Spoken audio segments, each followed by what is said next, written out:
Amém? Quem está feliz aqui?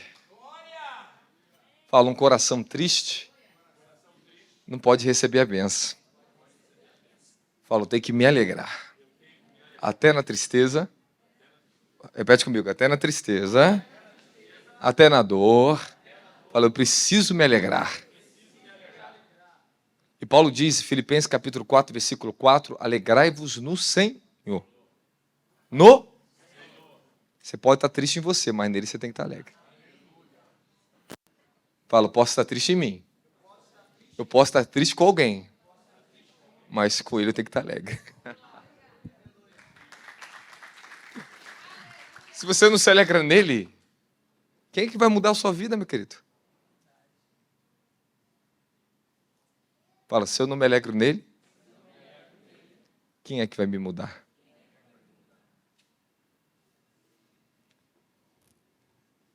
Você tem alguns segundos para mandar embora os tronos que estão na sua mente agora.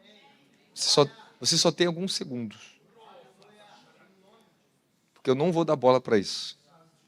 Você tem alguns segundos para colocar o seu coração nele. Coloque o seu coração nele. Tire a maldade. Tire a dureza. Você vai ser reprovado por isso. Fala, eu não posso ser reprovado pela insensatez do meu coração e dos meus pensamentos. Ordene agora você mesmo, ore por você mesmo. Fala assim, em nome de Jesus, eu ordeno sobre mim, ao meu coração, eu declaro, e a minha mente, e a minha alma, ouça a palavra do Senhor. Entre na presença do Senhor. Fala, Senhor Jesus, eu levo a Ti agora os meus pensamentos, o meu coração, e eu te peço, Espírito Santo, me socorra, me auxilie a vencer aquilo que tenta me impedir. Que todo impedimento venha a ser removido. Fala, todo tropeço seja removido. Que a sua palavra venha remover dos meus caminhos todo impedimento que tenta impedir a minha alma de alcançar a sua plena liberdade, a sua plena felicidade, a plenitude do meu Deus. Elevar-se, ore em línguas agora, terehari, lemandaragadashi, torrashi, berequea, amarradia, levedecandorandresi, elevar-se, tokonski, cria, lepacadashi, comanda, que mahambre viditia, tarassi, tocombrecaia. Eu chamo sobre a mente de vocês agora o espírito de revelação, o espírito de sabedoria, o espírito de alegria, na raça, varecaia. Colonerrada, na citro, sitequerra, mehambrefisi, trodeca, levridecaia, descina o pensamento que vem de Deus, levriderrata, e se livre de tudo aquilo que impede a sua mente. Essa é a tradução em línguas, emahambrefideka, apressa-te teu coração para Ele, apressa-te teu pensamento para Ele, apressa-te a tua alma para Ele. Ecarrassuri, condesse a recaia, lestritia narrato koski crimirecaia. Ore mais forte, línguas agora. Chama teu espírito para o governo agora. Chama teu espírito sobre a tua alma agora. Chama teu espírito agora. Redahar deviche, comanda o espírito do teu entendimento agora. Ele governe sobre você agora. Que mahambre vididia, roda samaracaba sondra resombedecaia. Tome governo do teu coração agora. Tome governo da tua alma agora. Tome governo das tuas emoções agora. Declare agora em nome de Jesus. Minhas emoções, meus pensamentos sejam agora governados agora pela unção que quebra o jugo. Fala, eu ordeno agora que esta unção quebre todo o jugo contra a minha alma, meus pensamentos, minhas emoções. Glorifique Ele com o teu coração, aleluia.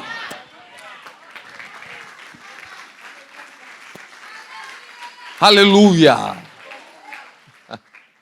Aleluia. Aleluia. Já cumprimentou seu irmão? Aumenta a unção no ambiente. Cumprimenta ele, dá um abraço. Isso, dá um abraço. Aí, ó, como é que tão bom. Às vezes um abraço seu cura um coração aqui dentro, sabia? Tem pessoas que entram aqui dentro e só quer um abraço de um obreiro, de um pastor. Não quer nem tua oração, quer nem tua profecia, só quer um abraço seu. Fala, meu espírito precisa, mas minha alma carece.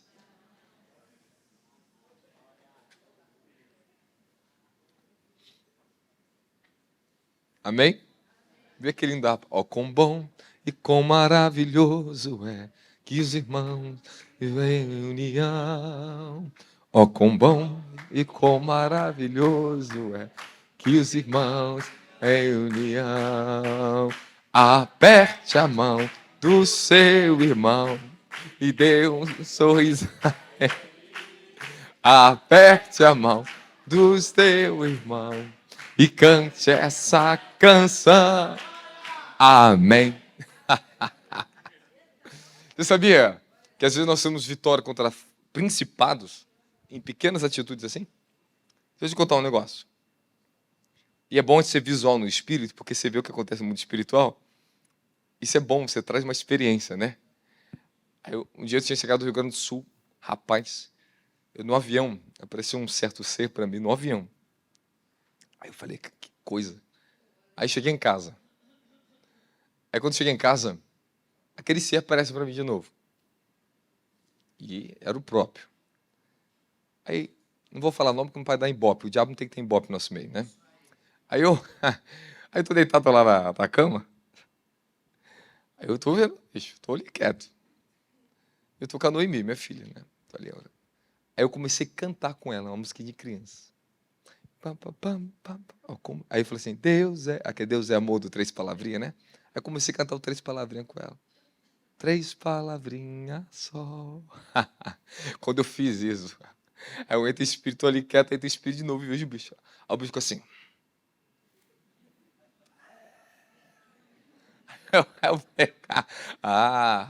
O diabo ele odeia inocência. O diabo odeia pureza. O diabo odeia simplicidade. O diabo odeia unidade. Você está entendendo? O sábio aqui está pensando, está pegando.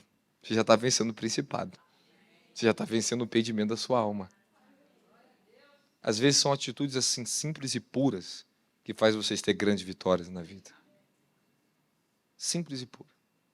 Às vezes quando você perde só um pouco da sua razão dentro de uma discussão, você ganha a batalha. Eu li uma frase, eu não sei de quem é o autor dessa frase. Na guerra de ego, quem perde é quem vence. Quem perde o ego é quem vence a batalha.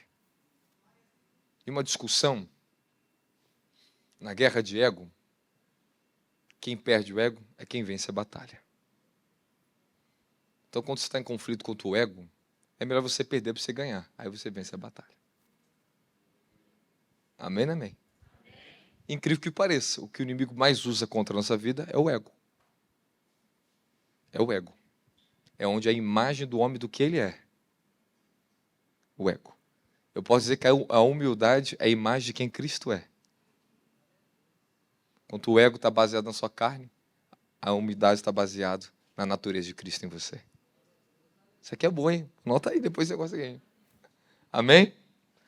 Eu quero falar de 8 coisas que impedem o nosso avanço. Eu vim meditando, desde que saí de casa, essas coisas começaram a passar nos meus pensamentos. Incrível que pareça. Eu fui descer, aí antes de descer eu fui no banheiro, para ver como é que estavam meus cachinhos. Aí eu vou no banheiro, aí desce mais uma frase. Mais uma palavra. Falei, opa, eu preciso anotar isso. Aí fui descendo na escada, aí mais uma palavra. Falei, Jesus, flui esse negócio para eles. E eu precisei subir um pouquinho mais cedo. Porque é muito importante um assentamento da palavra. Porque ela é luz, você vai se alimentar de luz agora. A sua palavra é lâmpada para os meus caminhos. Luz para os meus caminhos, lâmpada para os meus pés. É luz. O justo se alimenta de luz. Você é justo. E Paulo diz no livro de Filipenses, capítulo 4, versículos 7, 8, 9. Tudo o que vocês aprenderam de mim, viram de mim e ouviram de mim, nisso pensai e praticais. Tudo que tiver algum bom louvor, algo virtuoso, nisso pensais. O justo se alimenta de justiça. O justo se alimenta de bondade. O justo se alimenta de amor. Quando você se tornar uma alma justa, você vai ter prazer pleno em tudo que é bom e que tiver um louvor, algo verdadeiro. O oposto a isso é a iniquidade que luta dentro de você. É as trevas, é o lado corrompido do ser humano. Nós, por natureza, não deveria existir maldade em nós. Não deveria existir desconfiança em nós. Não deveria existir nenhum tipo de tropeço desses sentimentos que competem contra a nossa salvação e a nossa santificação. Você está sentindo aí? Converse com o sábio, mais sábio ele se tornará. Ande com o sábio, e sábio você se tornará. Ensina um sábio, mais sábio se tornará. O sábio tem prazer na justiça, na verdade, na justiça. Eu não sei, alguém aqui assistiu a pregação de ontem, que eu preguei, não, ontem não, de domingo à noite, que eu gravei em BH, sobre a sabedoria? Se você não assistiu, seria bom você assistir e anotar aquilo, que ele é profundo. Só que tem uma coisa maravilhosa, que todos vocês têm que conseguir alcançar isso na vida de vocês. É um estado de consciência do que é ser justo. O que é isso? Eu passei uma transição na minha vida nesse evento que nós tivemos aqui no Rio de Janeiro. Aí passei no domingo, na Santa Ceia. Ali eu entrei na transição. Até antes disso, havia uma guerra muito grande no mundo espiritual. E eu consegui, eu não, ele me fez passar a etapa. E quando você passa a etapa e você evolui na sabedoria e a revelação do que ele está fazendo, ela se completa em você, ele completa em você algo, pronto, o ciclo da sua vida muda. A vida ela é feita de ciclos, tempo e estações. Vocês estão vivendo uma nova temporada de Deus aqui. O que vai trazer a aprovação de uma colheita e uma expansão, que vocês vão viver isso. A grande alegria de vocês subirem sobre o altar e cada vez mais pessoas se alimentar daquilo que Deus vai usar vocês aqui em cima, para os ministros da casa e todos que estão aqui, é se vocês valorizar o que Ele está fazendo, honrar e estabelecer que o reino de Deus, a cultura do reino de Deus, ela é honra, ela é baseada sobre honra, né? Então, quando você começa a honrar as pessoas que estão do seu lado, honrar todos, independente de quem seja, você trabalha com honra, respeitabilidade, humildade, o Senhor, Ele coloca os olhos dele sobre essa casa.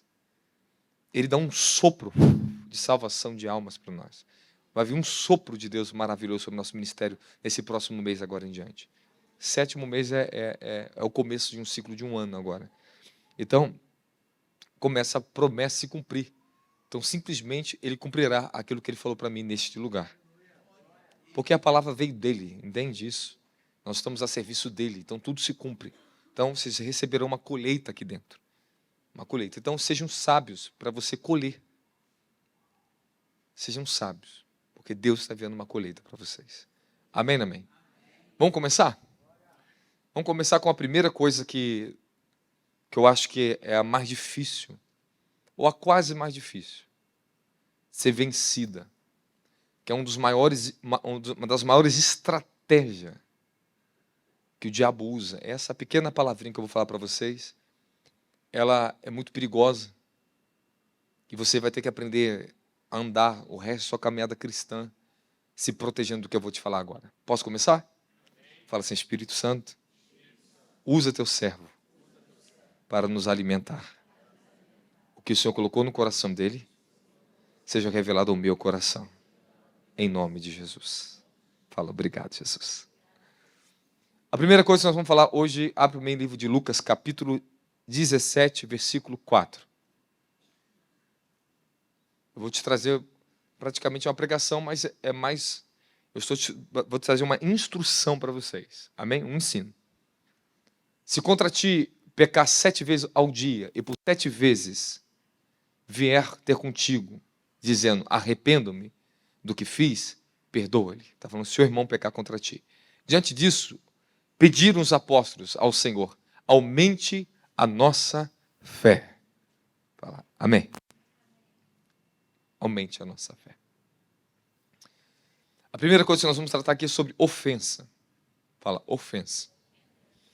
Todos os momentos da vida, todos os dias, temos que estar sempre vigilante, porque em algum momento, alguma ofensa ela chega. Seja direta, seja indireta. sobre tudo que você deve guardar, guarde o teu coração. Provérbios 4, 23. Porque dele procede a saída para a vida, a fonte da vida. A ofensa é um dos espíritos. É um espírito. É um poder. É uma ação. É um sentimento. Que ele está sempre no ar. Está sempre nos rodando. Nos cirandando. Se tem algo difícil para vencer, ser vencido, é a ofensa. Os apóstolos viram Jesus fazendo todos os tipos de milagres e maravilhas, ressuscitando mortos. Mas eles nunca pediram para Jesus: Senhor, aumente ou nos dá fé para fazer esses milagres. Nunca pediram. Você vai ver em todo o decorrer da caminhada dos apóstolos, eles nunca pediram a Jesus para ensinar eles a fazer um milagre. Nada. Duas coisas pediram a Jesus: ensina-nos a orar e nos aumente a fé para perdoar. As duas coisas são fundamento da vida espiritual: oração e perdão. Então só tem uma única maneira de vencer o espírito de ofensa, é andar em perdão. E Paulo diz: assim como Cristo vos perdoou, perdoai-vos mutuamente uns aos outros. Colossenses, não me engano, capítulo 3 ou 4, não me lembro agora. Perdoando mutuamente. Sem ressalvas. Você, uma vez que você foi salvo e se tornou um cristão, a sua grande obrigação nesta vida é, assim como ele te perdoou, é você andar na mesma graça, em perdão. Colossenses 3:13. Zelais um pelos outros, perdoando-vos mutuamente, caso alguém tenha algum protesto contra o outro. Assim como o Senhor vos perdoou, assim também deveis proceder. O perdão não é só uma decisão, é um mandamento para a vida. Quem retém perdão, retém a própria salvação e a própria vida. Todas as áreas dentro do seu íntimo, do seu coração, onde existe uma ofensa, você está sendo impedido de ser abençoado pelo teu próprio Criador. Princípio e a Bíblia. Mateus capítulo 6, Jesus ensina sobre a oração do Pai Nosso. Ele deixa o fundamento, vira quase no finalzinho, ele deixa o fundamento para nós. Perdoe as nossas dívidas, assim como perdoamos os nossos devedores. Aí Jesus diz: se vocês não perdoar os pecados do vosso irmão, do seu próximo, o vosso Pai que está no céu não vos perdoará. Procura o versículo e coloca daqui a pouquinho na tela para eles aí. Está comigo aqui? Então você já entendeu. Se existe no seu coração qualquer tipo de ofensa, por mais, olha só que eu vou falar para você, por mais justificável que pareça as suas emoções, manda ela embora. Você está sendo impedido de ser abençoado novamente e das coisas fluir ao seu favor. Coloca o versículo para mim. Mateus 6,12. Perdoa-nos as nossas dívidas, assim como perdoamos os nossos devedores. Avança. Pode passar, passa. Aí. Pois se perdoares aos homens as suas ofensas, assim também vosso Pai celeste vos perdoará. Você vê que Jesus começou o evangelho, os 4 evangelhos. Ele vai nos ensinar o fundamento do Sermão da Montanha é o perdão.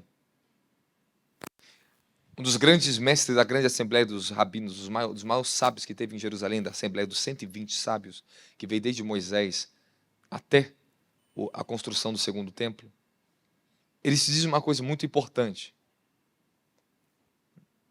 Aquilo que você não quer que o seu próximo faça para você, não faça contra ele. Aquilo que você não quer que as pessoas vos façam, não faça a elas. Isto é o amor. E resume todo o mandamento. O resto é a explicação. Porque no dia que nós aprendemos a amar nosso próximo como a nós mesmos, atingimos o que Jesus chama de perfeição. E isso está no livro de Mateus, capítulo 5, vai no versículo 45, eu creio. Acho que está lá no versículo... Coloca 5,45, vamos ver se eu acertei. Coloca aí. Vamos ver se a minha mente está boa. Aí. Avança, isso aí. Porque... Pronto. Está exatamente aqui. Volta no 44. Estamos no contexto, vamos ler, 44, é isso. Porém, eu vos digo, amai os vossos inimigos e orai pelo que vos persegue. Então, ele está te elevando, ele está te colocando acima, ou seja, ele está te dando a verdadeira interpretação da Torá, da lei. A graça, ela é a explicação do Antigo Testamento. Todos os mandamentos, o sermão da montanha, ele está completamente baseado na sabedoria dos grandes mestres da grande assembleia que ensinavam a Torá oral, ensinavam os verdadeiros preceitos. Eles pegavam o mandamento da Torá e explicavam às pessoas o profundo do que significava aquilo ali. Eles explicavam o que era olho por olho. Não é você furar o olho, se alguém fura o teu olho, você furar o outro olho. É você ser capaz de dar o outro olho para a pessoa.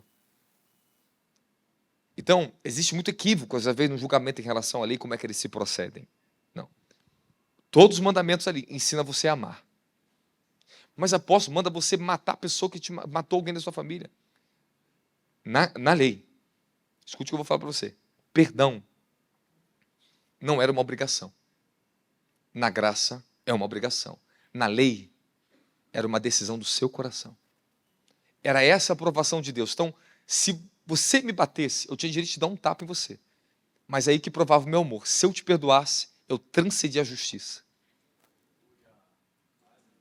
Porque a lei, ela estabeleceu o seu direito de fazer o que tem que ser feito. Mas quando eu entregava o meu direito para ele, eu entrava na justiça do eterno. É essa justiça que Moisés alcançou, que é o perdão. Então você tem direito de furar meu olho se eu furei teu olho. Mas se você me perdoasse, me entregando o seu outro olho perfeito, significa que você alcançou a verdadeira interpretação da lei. Aplauda o Senhor por isso. Mas, na graça, o perdão não é só uma decisão sua, voluntária. É sua obrigação. Sua obrigação. E você não tem outro caminho.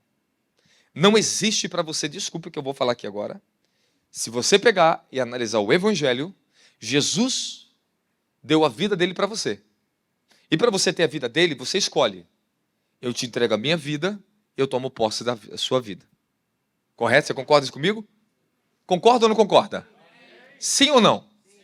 Então, vou te ensinar uma coisa para você. Significa que, do dia que você comeu da árvore da vida, do fruto dele, que é a salvação, do dia que você aceitou o caminho da vida, você não tem mais outra escolha, a não ser andar nesse caminho, correto? Então, significa que o livre-arbítrio para você não é mais uma escolha. Tem que ser uma morte. Você tem que crucificar o seu livre-arbítrio. Porque não é mais a sua vida, você não vive mais para você.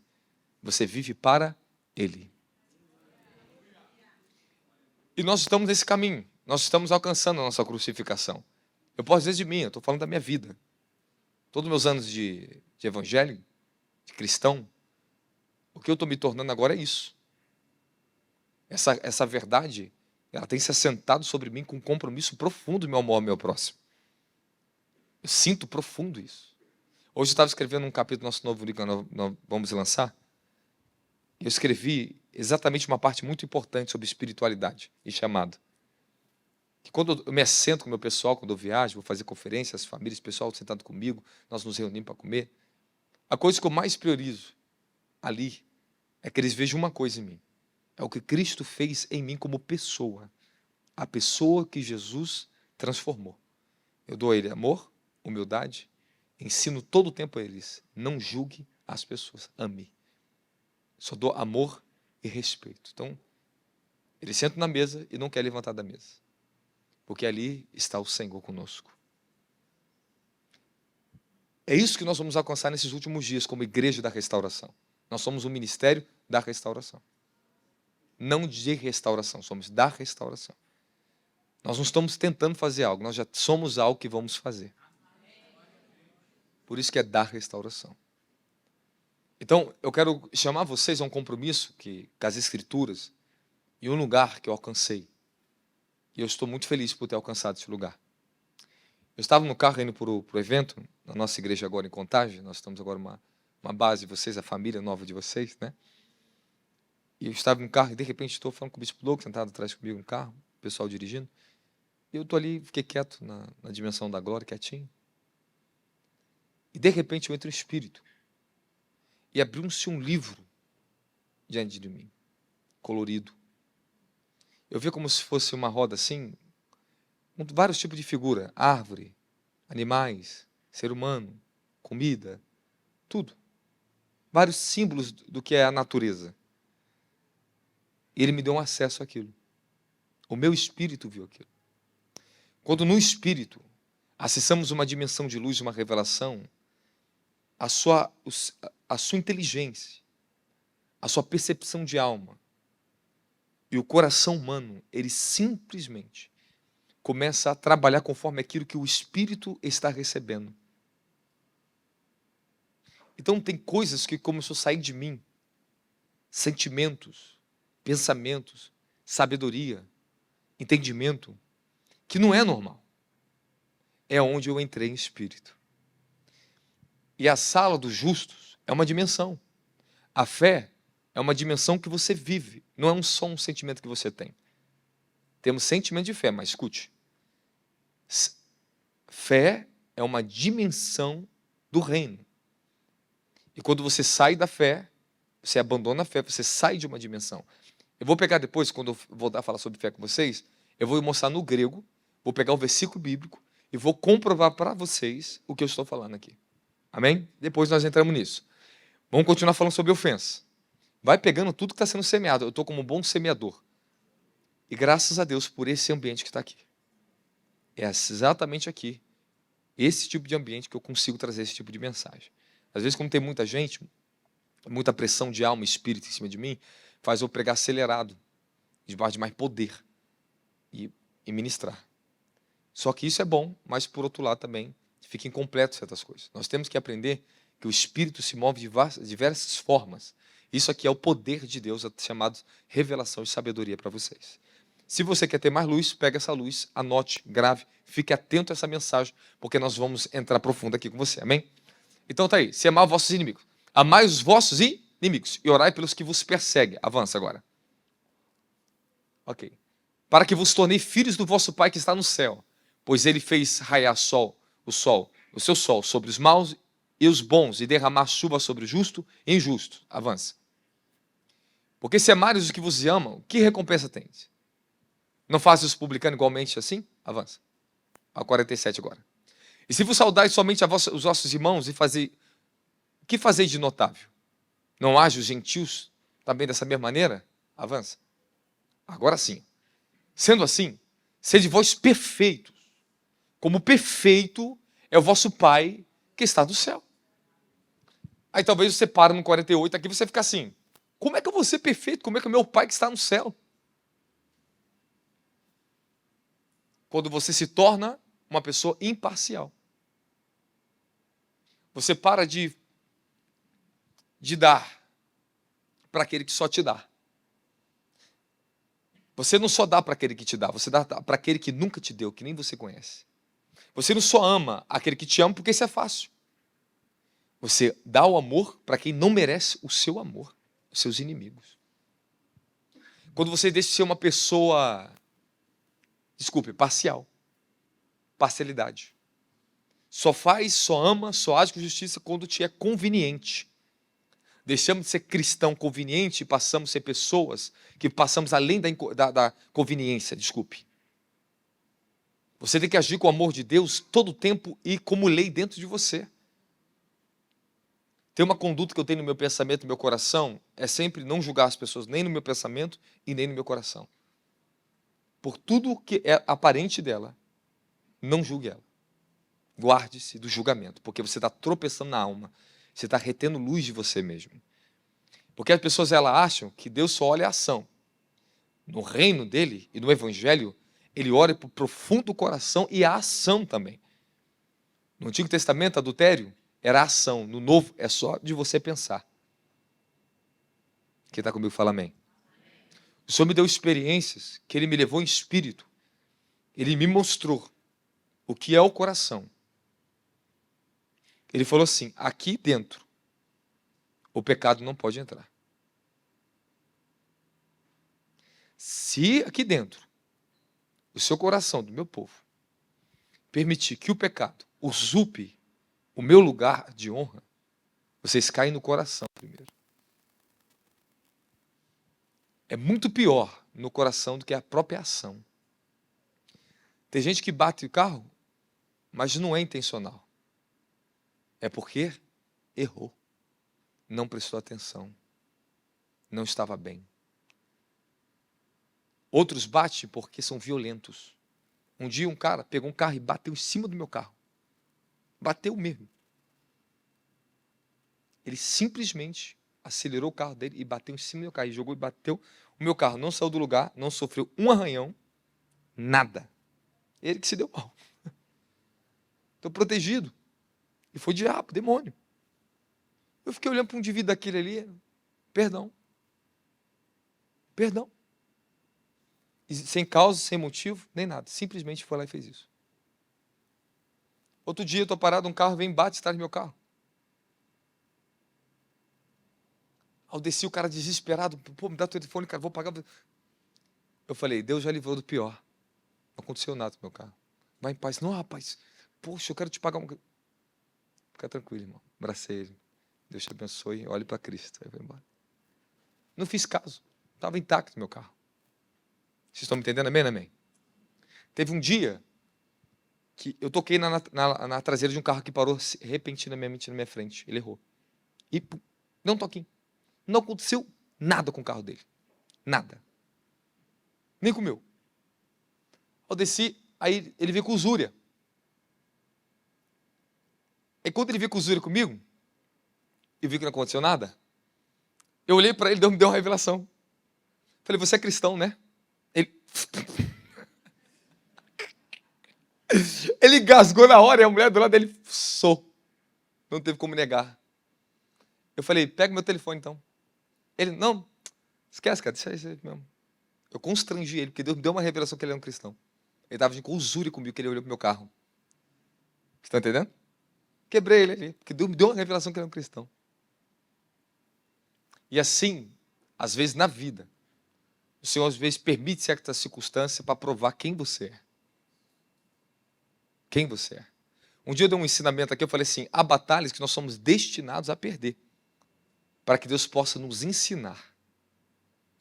Nos ensinar. Israel perdia a batalha para aprender a ser dependente e a buscar estratégia. Perdemos batalhas por muitos motivos. E faz parte da vida. Você não pode perder as guerras que ele te coloca para conquista. Guerra, as guerras eu não posso perder. Ele me treina é nas batalhas. Ele fala, sou treinado nas batalhas. Dá glória a Jesus por isso.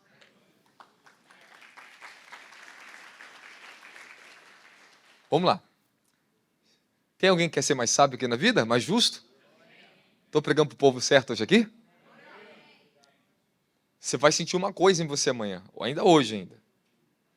Você vai sentir que dentro de você, você vai começar a pensar diferente quando você sair daqui.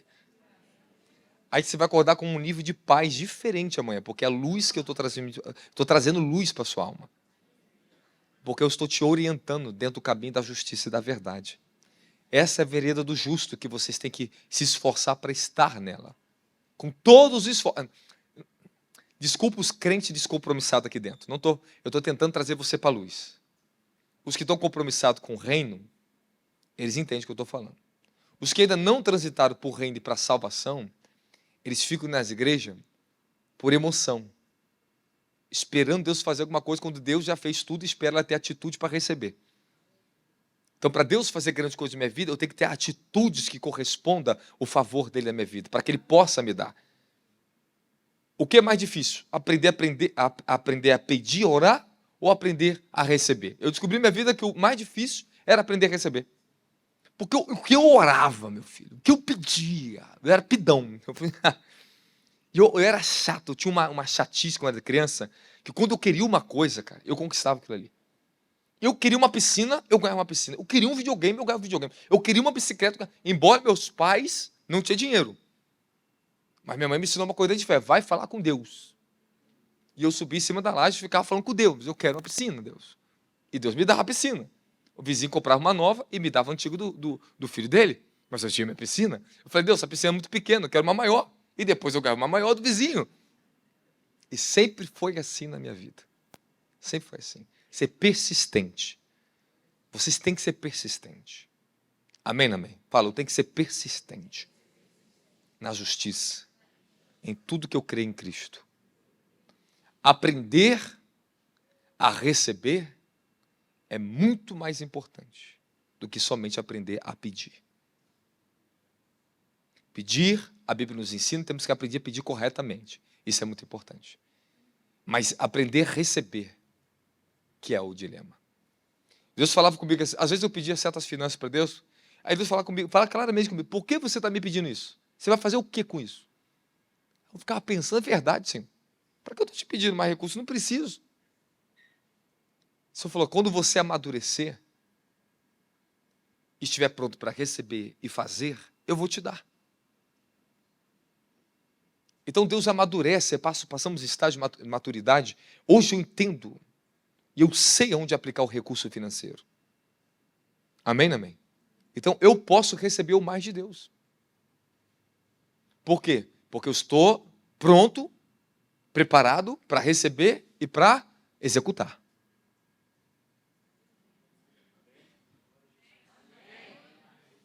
Será que alguém está recebendo aqui? Ô, pessoal, você está pelo menos refletindo? Você está refletindo? Você está pensando nas coisas que eu estou falando? Amém. Achei que você não estava gostando da palavra. Está meio católico hoje. Posso continuar ou não?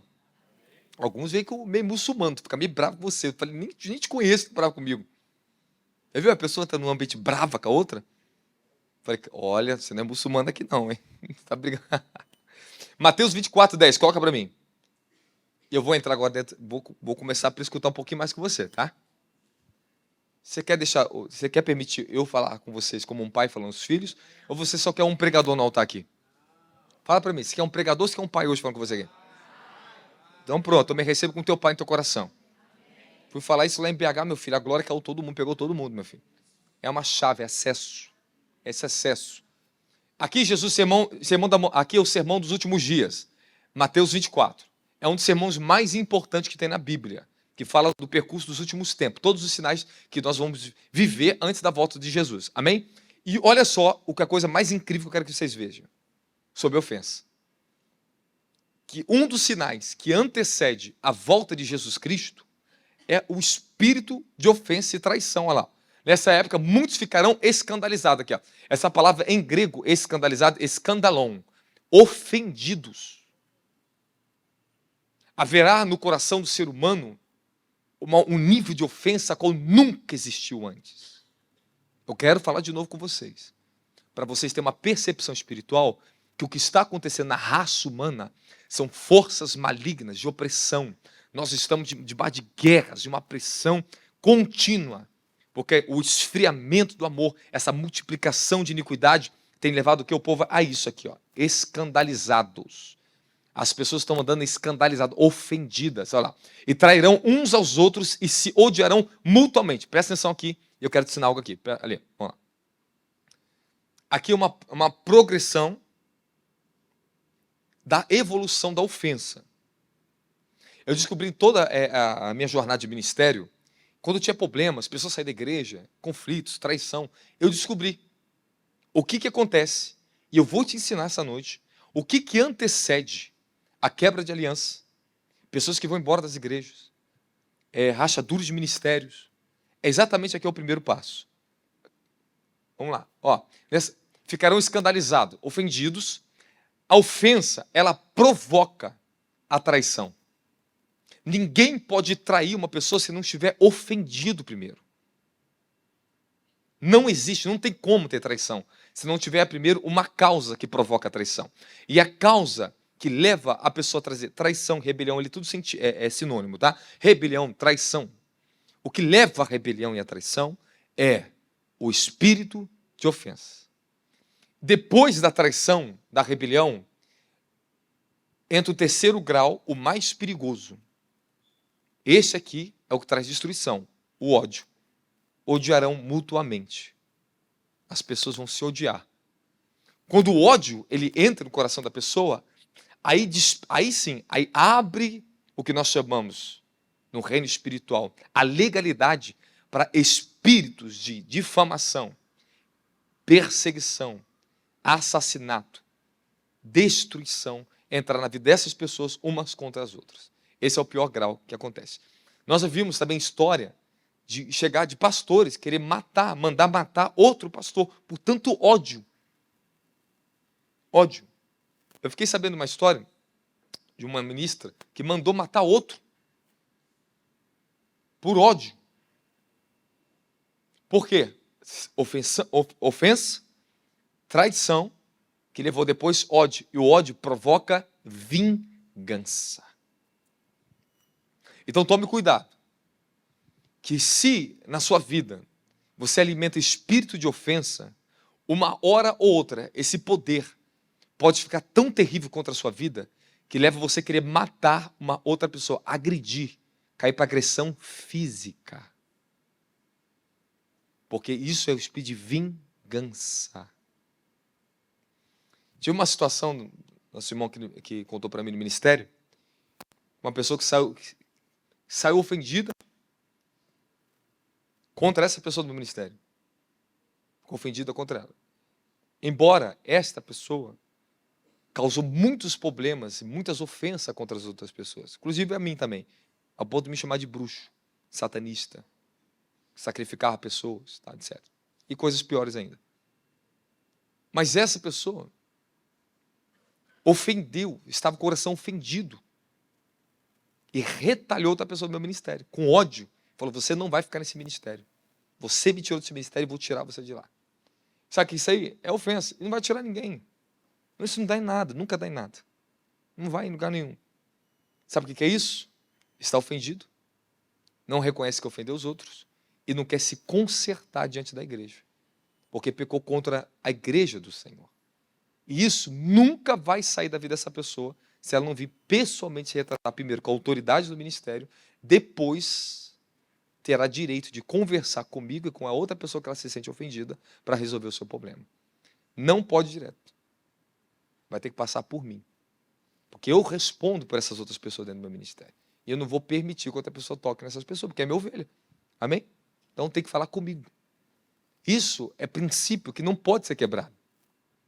Isso não pode ser pulado. O que traz tantas maldições dentro da igreja brasileira? O espírito de ofensa. Eu cansei de ministério pregar que membros da igreja e ministros da igreja falando mal do pastor. Eu fui em muitos lugares da Europa, o que mais tinha era isso. Existia uma disputa, uma rivalidade por causa de ofensas que existiam no coração do outro. E eu vou ensinar muitas coisas preciosas para vocês hoje aqui. Eu quero te dar um princípio aqui importante aqui agora. Presta atenção nisso aqui. A ofensa é a armadilha mais perigosa do diabo. Eu vou repetir. A ofensa, o escândalo, estar com o coração escandalizado, ofendido, é a armadilha das armas mais perigosas do diabo. Meu espírito está aberto aqui, está aberto. Se eu falar para você aqui, eu posso categorizar coisas que eu nem escrevi ali para você. Se você estiver ofendido no seu coração com o seu cônjuge, isso já é brecha em você para que qualquer sucessão de outros pecados venha se manifestar na sua vida. A ofensa, ela enfraquece o seu caráter espiritual, dando legalidade para que o diabo te assole, independente da área na sua vida. Se você tem uma ofensa contra o seu pai de sangue, e você tem orfandade, porque o teu pai te ofendeu, te rejeitou, te magoou, te bateu, te oprimiu, seja o que for que ele fez com você, e você carrega falta de perdão por causa da ofensa que te causou, você consegue imaginar as consequências que isso pode trazer na sua vida? Vai impedir você de ter um bom relacionamento e reconhecer alguém como seu pai espiritual. vai impedir que você tenha amor ao seu próximo, vai ter momento que espírito de ódio vai tomar você. Você não vai conseguir ter relacionamento bom com as pessoas. Vai te causar uma sucessão de problemas na sua vida só por causa da ausência ou a ferida paterna em você. Vocês estão me entendendo ou não? Tá bom para você? Posso continuar ou não? Ok? Ok? Se você está com o coração ofendido contra um líder, teu pastor, seja até eu, talvez alguém está com o coração ofendido contra mim, eu não sei. A única pessoa que vai ser prejudicada com isso é a pessoa que está ofendida. O único maior prejudicado em toda história com uma ofensa é quem está ofendido. A pessoa pode ter te ofendido, mas o pior é aquele que se ofende, é aquele que recebeu a ofensa. Porque se eu te ofender, ou qualquer pessoa ofender, você tem que entender que você, por mais justificável que seja a sua justiça e aplausível seja a sua argumentação, o perdão, ele tem que estar acima de qualquer circunstância ou situação que você possa passar na sua vida. Você pode glorificar Deus com suas palmas?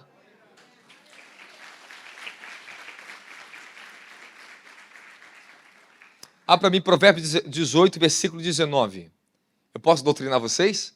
Jesus, esse relógio não está convertido não. Eu subi 8 horas, já são 8h42. Cruz credo. Vou orar para o milagre do relógio de Acais. Volta aqui. Olha lá. Olha o perigo da ofensa.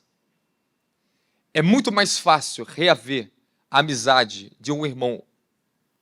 Muito mais difícil, desculpe. Reaver a amizade de um irmão ofendido que conquistar uma cidade fortificada. E as discussões são com grandes portas trancadas de um castelo. Misericórdia. Deus te livre disso. Deus me livre disso. Deus nos livre disso no ministério. Vamos lá. Deixa eu segurar aqui, que aqui tem um negócio forte para vocês aqui agora. Posso entrar ou não posso? Então dá um glória a Deus pentecostal aí. Eu gosto de vocês pentecostais. Ó. É muito mais difícil reaver a amizade entre um irmão ofendido do que conquistar uma cidade fortificada. A ofensa, ela cria muros em você, tão altos, que nem uma cidade fortificada, mais poderosa que seja, se compara a isso em você. Ou seja, o que está ensinando ali? A ofensa, ela provoca fortaleza nas pessoas. E eu vou te ensinar uma coisa aqui agora. Quando você é batizado com o Espírito Santo, você passa o seu primeiro amor, você está na igreja, você só é love. Você ama todo mundo. Mas você começa a passar a trajetória do amadurecimento. Pessoas vão te ofender. Pregações vão te ofender. Irmãos vão te ofender. Sua família vai te ofender. Pessoas boas vão te ofender, intencionalmente ou não intencionalmente. Nós sempre estaremos sujeitos, todos nós, e eu estou sujeito, todos nós estamos sujeitos todo o tempo à ofensa. Quer ver? Eu não sou ficar lendo muitos comentários, às vezes não tem tempo de rede social. Aí, do nada, assim, cliquei lá no vídeo meu, apareceu, aí apareceu um comentário de uma mulher. Pregação muito boa para as pessoas ali. Ele só fala na terceira pessoa, ninguém é tão santo que não pode santificar mais. Eu falei, meu Deus, acho que essa mulher não vê minhas mensagens, não é possível. Só que aquilo ali tinha um poder, eu senti a força daquilo ali. Vocês são pessoas ignorantes, elas carregam espírito de ofensa, elas não aceitam a virtude, o valor de outra pessoa. Pessoas que andam com o coração amargurado são pessoas ofendidas. A raiz de amargura, ela brota da ofensa, não adianta. Quando eu estou falando de ofensa, eu estou falando para você também de raiz de amargura. Amém? Se você não sanar a ofensa rápido, ela se torna uma raiz em você. A semente da ofensa vai criar raiz. Então, o que provoca a amargura é a ofensa, como uma semente. Então, a ofensa é só uma pequena semente, que você rapidamente pode matar ela. Amém, amém? Mas se você regar ela através de um comportamento insano, fora do padrão da justiça de Deus, você vai fazer que isso cresça. Vai pegar raiz, e se pegar raiz, sabe o que acontece? Pode gerar uma árvore em você.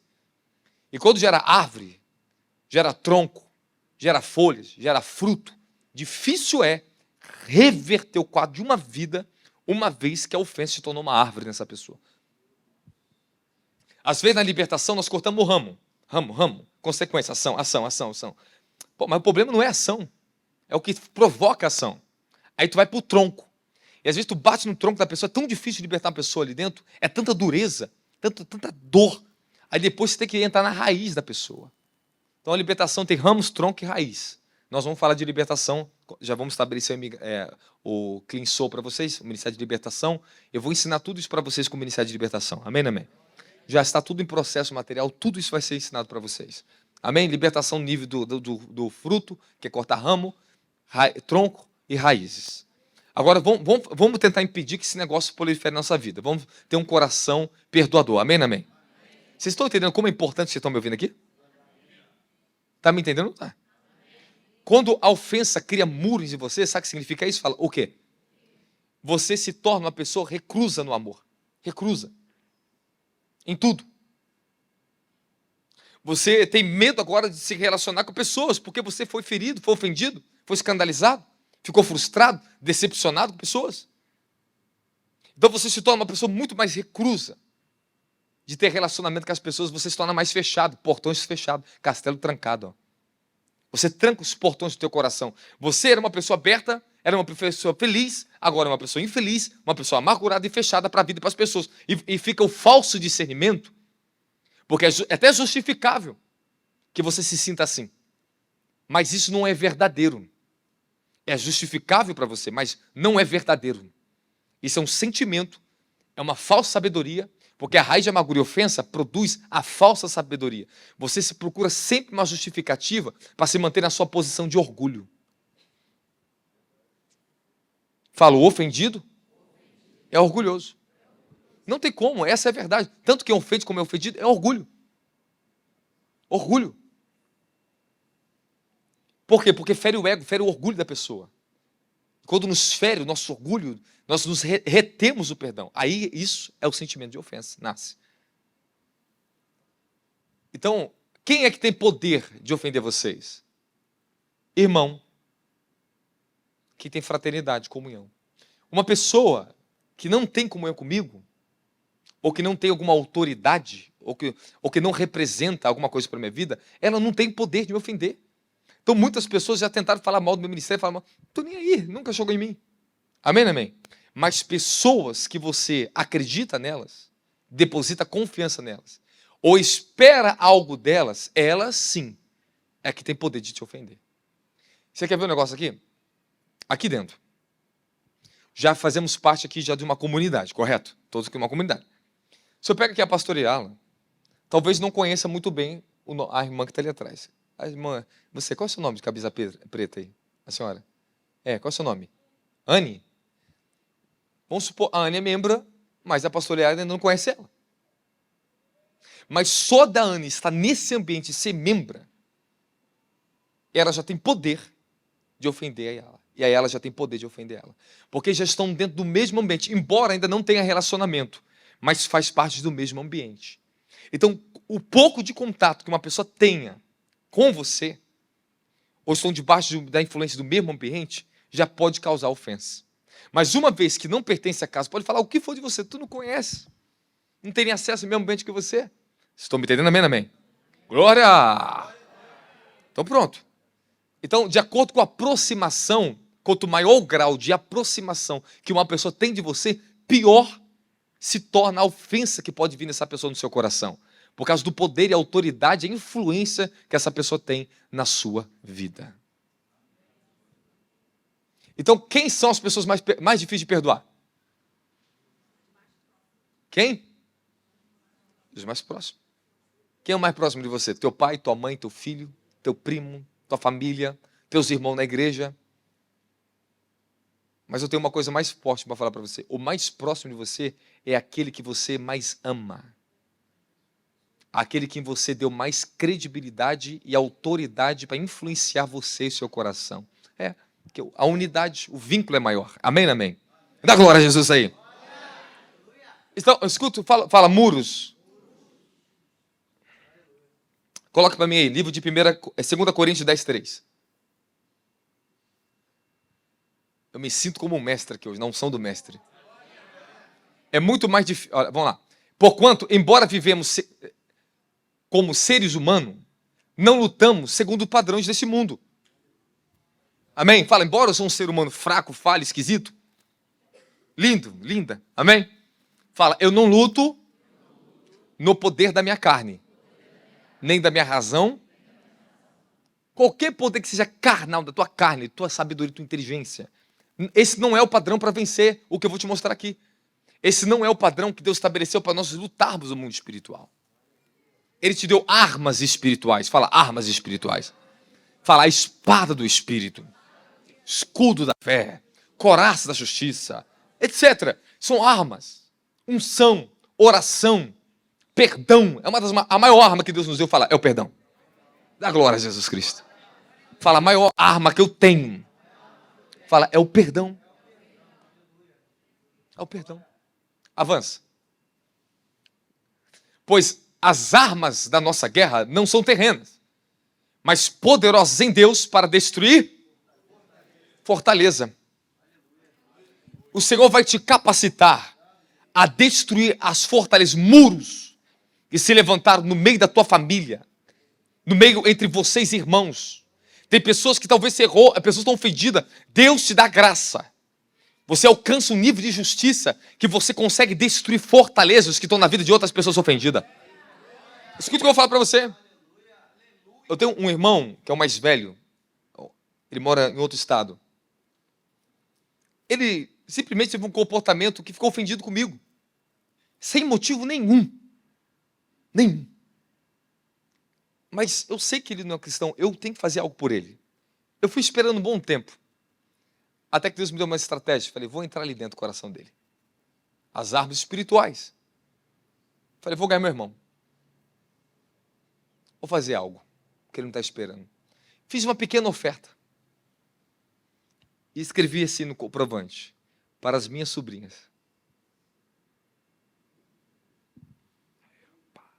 Primeiro tapa eu dei. Não se passou muitos dias. Meu irmão, ele é durão. Meu irmão é muito duro. Muito duro mesmo. Mas ele é cara fera, cara bacana demais. Meu irmão mais velho é muito bacana, o Rafael. Ele falou assim para mim, irmão, por que você fez isso aqui? Eu falei, porque eu te amo.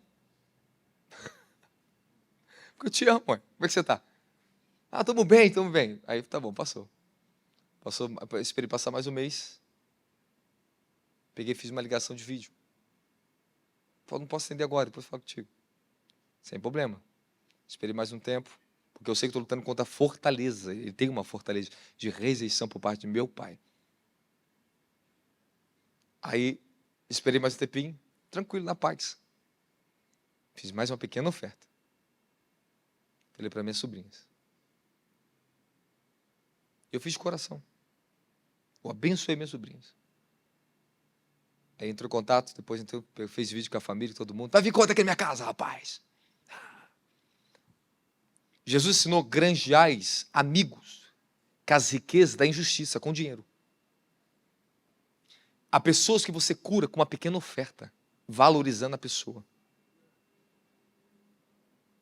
Há pessoas que são curadas. Eu já tive várias oportunidades de ver isso através da minha vida. Eu vi o Senhor trazendo um nível de quebrantamento em pessoas de forma extra, uma visitação da glória de Deus sobre uma pessoa por causa de uma oferta que eu fiz. Um bem que eu fiz para essas pessoas. Quebrou fortalezas na vida delas. Durezas, lugares que estavam duros e secos. Elas estavam fedidas até com Deus, porque Deus não estava socorrendo elas. E uma ação minha fez que isso quebrasse dentro das pessoas. Uma ação. Então, nós temos que ter como cristãos, temos que estar preparados, temos que estar preparados para a guerra dos últimos dias. Porque o que mais nós lutamos nesses últimos tempos é a ofensa. Rapaz, eu só estou no primeiro ponto, como é que eu vou sair disso, Senhor? Meu Deus, eu estou falando sério. Nós temos 8 pontos para tratar aqui dentro. Eu tenho que chegar pelo menos no terceiro, por isso que eu falei isso, vou ter que subir cedo aqui. Dá glória a Jesus Cristo. Fala, obrigado, Jesus. Fala, obrigado pela sua palavra. Salmo 55, versículo 2. Está pegando testemunho ou não está? Versículo 12. Salmo 55, 12. Não é apenas um simples inimigo que me insulta. Eu suportaria. Não é um adversário que se levanta contra mim, a pessoa. E dele eu me defenderia. Avança. Mas é tu, meu companheiro, meu confidente e amigo mais chegado. Avança. Justamente tu, com quem eu partilhava as mais agradáveis e íntima comunhão, enquanto caminhavas com a multidão festiva em direção à casa de Deus. Depois ele fala da facada, da traição. Amém? Acabou. Justamente tu. Então é muito mais fácil de perdoar pessoas que nós não conhecemos, porque não tem vínculo, do que pessoas que nós conhecemos. E eu vou te dizer uma coisa: perdoe e tome posse de volta da sua vida. Perdoe seu pai, perdoe sua mãe, perdoe seu líder, perdoe as pessoas, perdoe. Você não tem motivo nenhum, não há nada que justifique você ter uma ofensa no seu coração. Porque Jesus, ele já superou tudo isso. Ele te deu o maior perdão que você não era digno de ter. Você desonra, é uma desonra. Você desonra o sangue dele quando você retém o perdão dos pecados do seu irmão. Então, quantas vezes o Senhor tem que querer perdoar? Até 7 vezes ao dia. Acrescenta-nos fé, aumente a nossa fé. Fala, para mim vencer o espírito da ofensa é a fé. Fala, eu venço pela fé. Fala, eu amo pela fé. Eu vivo pela fé. Eu ando pela fé. Esse negócio de fé é extraordinário, né? Estou com uma vontade de voltar no negócio da fé, porque foi muito poderoso esse negócio da fé. Foi extraordinário. Como aquilo elevou minha vida. Aquelas mensagens de restauração de fé. É verdade ou não é? Foi impactante. Muda. Tira até a preguiça da oração, é verdade ou não é? Cadê tua fé da oração? É verdade ou não é? Quando você perde fé, você perde o ritmo. Fala, quando eu perco fé, eu perco o ritmo da minha caminhada. Aí vai lá a exortação de Hebreus capítulo 12, versículo 3. Você fica andando mancando na fé. Aí fica dando lugar para quando quer para dar lugar. Fica vacilando, fica com ofensa no coração. Fica sempre arrumando uma justificativa para substituir o seu compromisso, a sua responsabilidade. Sempre alguém que é o problema. E você nunca consegue reconhecer que é a sua falta de fé que te afasta do reino da igreja. Fala, obrigado, Jesus. Tá bom, terminei a pregação. Tu viu? Só 5% aqui dentro tá ligado? Eu posso terminar a pregação? Quem aqui é visitante aqui? Visitante, primeira vez. Primeira vez? Vamos dar para o visitante. Ô visitante, alguém deu um abraço a vocês? Deram um abraço a vocês? Ó, já receberam um abraço. Alguém não recebeu um abraço? Não, todo mundo recebeu um abraço. Então, de parabéns, hein? Vamos aplaudir de novo. Olha, se eu entrar no negócio da ofensa aqui, a gente não sai mais. Mas até aqui tá bom para você? Tá. Não, sobre ofensa, mas é sério, já aprendeu alguma coisa? Recebeu? Recebeu ou está recebendo? Então, prescute o teu coração. Quando chegar na tua casa, Deus vai falar com você. Você sabe aquele pensamento, você sabe aquela palavra que falaram contra você? Você está ofendido até o dia de hoje. E eu estou falando sério para você. Tem palavras que as pessoas falam, que elas ferem. E a gente guarda ofensa no coração. Quando Deus me deu a revelação da mensagem raiz de amargura, rapaz, eu tive tanta experiência com Deus naquela época ali. Eu fui levado em espírito. E eu vi dentro da geração da minha mãe. Da família dela, eu vi gerações. O que existia nas gerações? Eu vi uma mulher vestida de preto chamada Amargura, que lutou dentro da geração da minha mãe. Aí o Senhor falou assim, eu estou trabalhando na sua geração, na geração de sua mãe. E eu vi minha mãe passando um processo profundo de libertação de amargura. E Deus foi me revelando dentro do meu coração que existia fios de amargura em mim. Eu falei, eu tenho isso? Eu falei, você tem. Você vai ver o que eu vou fazer na sua vida. E Deus começou a me visitar com livros de revelações, esclarecimentos profundos. Meu Deus, eu falei, Jesus. E o Senhor falou assim, eu estou te curando. Eu falei, mas meu Deus, mas eu nunca vi esse negócio em mim, Jesus. Eu falei assim, agora eu estou te fazendo você ver. E Deus foi me curando de amarguras, sofrimentos de infância. Eu falei, mas Senhor, eu nunca sabia. Eu conscientemente não tenho nada. Aí Deus me provou, Ele me revelou dimensões da alma, coisas que acontecem às vezes na infância, que entristece e fere o coração. O Senhor falou, essas memórias eu estou te revelando. Deus me fazia entrar em espírito e ver. Eu falei, Senhor, eu perdoo. E simplesmente fui curado, fui muito mais abençoado. Então, você tem que fazer uma sondagem, fala, eu preciso sondar o meu coração. Antes de você pedir para Deus sondar o teu coração e cometer essa tolice, aprenda você a sondar o seu próprio coração. Davi disse, sonda, meu Deus, esquadrilha o meu coração, porque tu conhece tudo de mim, vê se há em mim algum caminho mau. Deixa eu te ensinar um princípio. Quando o Senhor vem sondar teu coração, tu tá preparado para uma sondagem? Meu querido, tu se prepara. Se ele vem sondar teu coração, ele vai expor quem você é. Dói. Quando Deus está sondando nosso coração, ele está revelando para você quem você é. Será que você vai suportar conhecer quem você é? Quantas vezes na minha vida eu fiz essa oração, achava que estava muito bom, aí Deus me revelar meu coração, eu falei, ai, misericórdia, Jesus, eu falei, tu não pediu para sondar teu coração? Falei, Senhor, me dê força, porque às vezes a gente acha que, Senhor, eu estou santo, eu estou muito bem, né, na inocência. Não, porque está cheio, não, tem muita coisa que você precisa conhecer de você mesmo. Muitas coisas. Fala, Senhor, me dê capacidade de sondar o meu coração. E escute o que eu vou te ensinar aqui agora. Existem certas coisas na sua vida que Deus te tratou, te libertou, no nível que você podia suportar. Mas vai chegar uma hora na sua vida que Ele vai te tratar num outro nível, que queira você não, vai doer. Quando nós somos bebezinho, Ele trata a gente como bebezinho, te liberta como bebezinho. Tu vai crescendo. Mas chega uma hora que você não é mais criança no reino. Que Ele vai permitir você sofrer as consequências da sua irresponsabilidade com a palavra do evangelho que Ele te entregou, com a própria salvação que Ele está te dando. Aí que você vai passar pelos seus maiores estágios de provação, doloridos, para Deus libertar você da dureza do teu coração. O Senhor traz libertações de iniquidades profundas, raiz de amargura, ofensa, falta de perdão, orgulho, religiosidade, espiritualismo, tudo isso Ele vai te limpar na tua vida. Mas pouco a pouco, Ele vai te tratando. Algumas pessoas são impacientes com outro no ministério e falam assim, calma, irmão. Eles vão crescer aqui dentro. Depois eu vou trocar a vara pelo cajado. Tem coisa que eu não me proponho, não tem nem como eu repreender a pessoa, corrigir. Porque se eu falar um pouquinho em tom mais elevado, já era, a pessoa entra em melancolia, fica chorando. Eu falei, Jesus, isso não dá. Não suporta, mas também não suporta a bênção maior, a unção maior. Não suporta.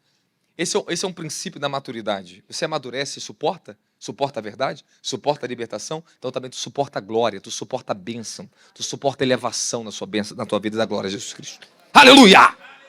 Aleluia!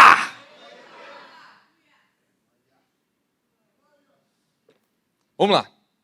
Segunda coisa que impede você de avançar. Fala, medo. Anota aí, medo. 2 Timóteo 1:7. Calma, talvez você ache que é medo. Vamos ver se a gente sabe que é medo. Vamos lá. 2 Timóteo, capítulo 1, versículo 7. Portanto, Deus não nos concedeu espírito de covardia. Coloca na versão Almeida. Deixa na Almeida agora comigo aí. Aqui está escrito temor, medo. Mas de fortaleza, fala poder, de amor e moderação. Fala, Deus não nos deu espírito de medo.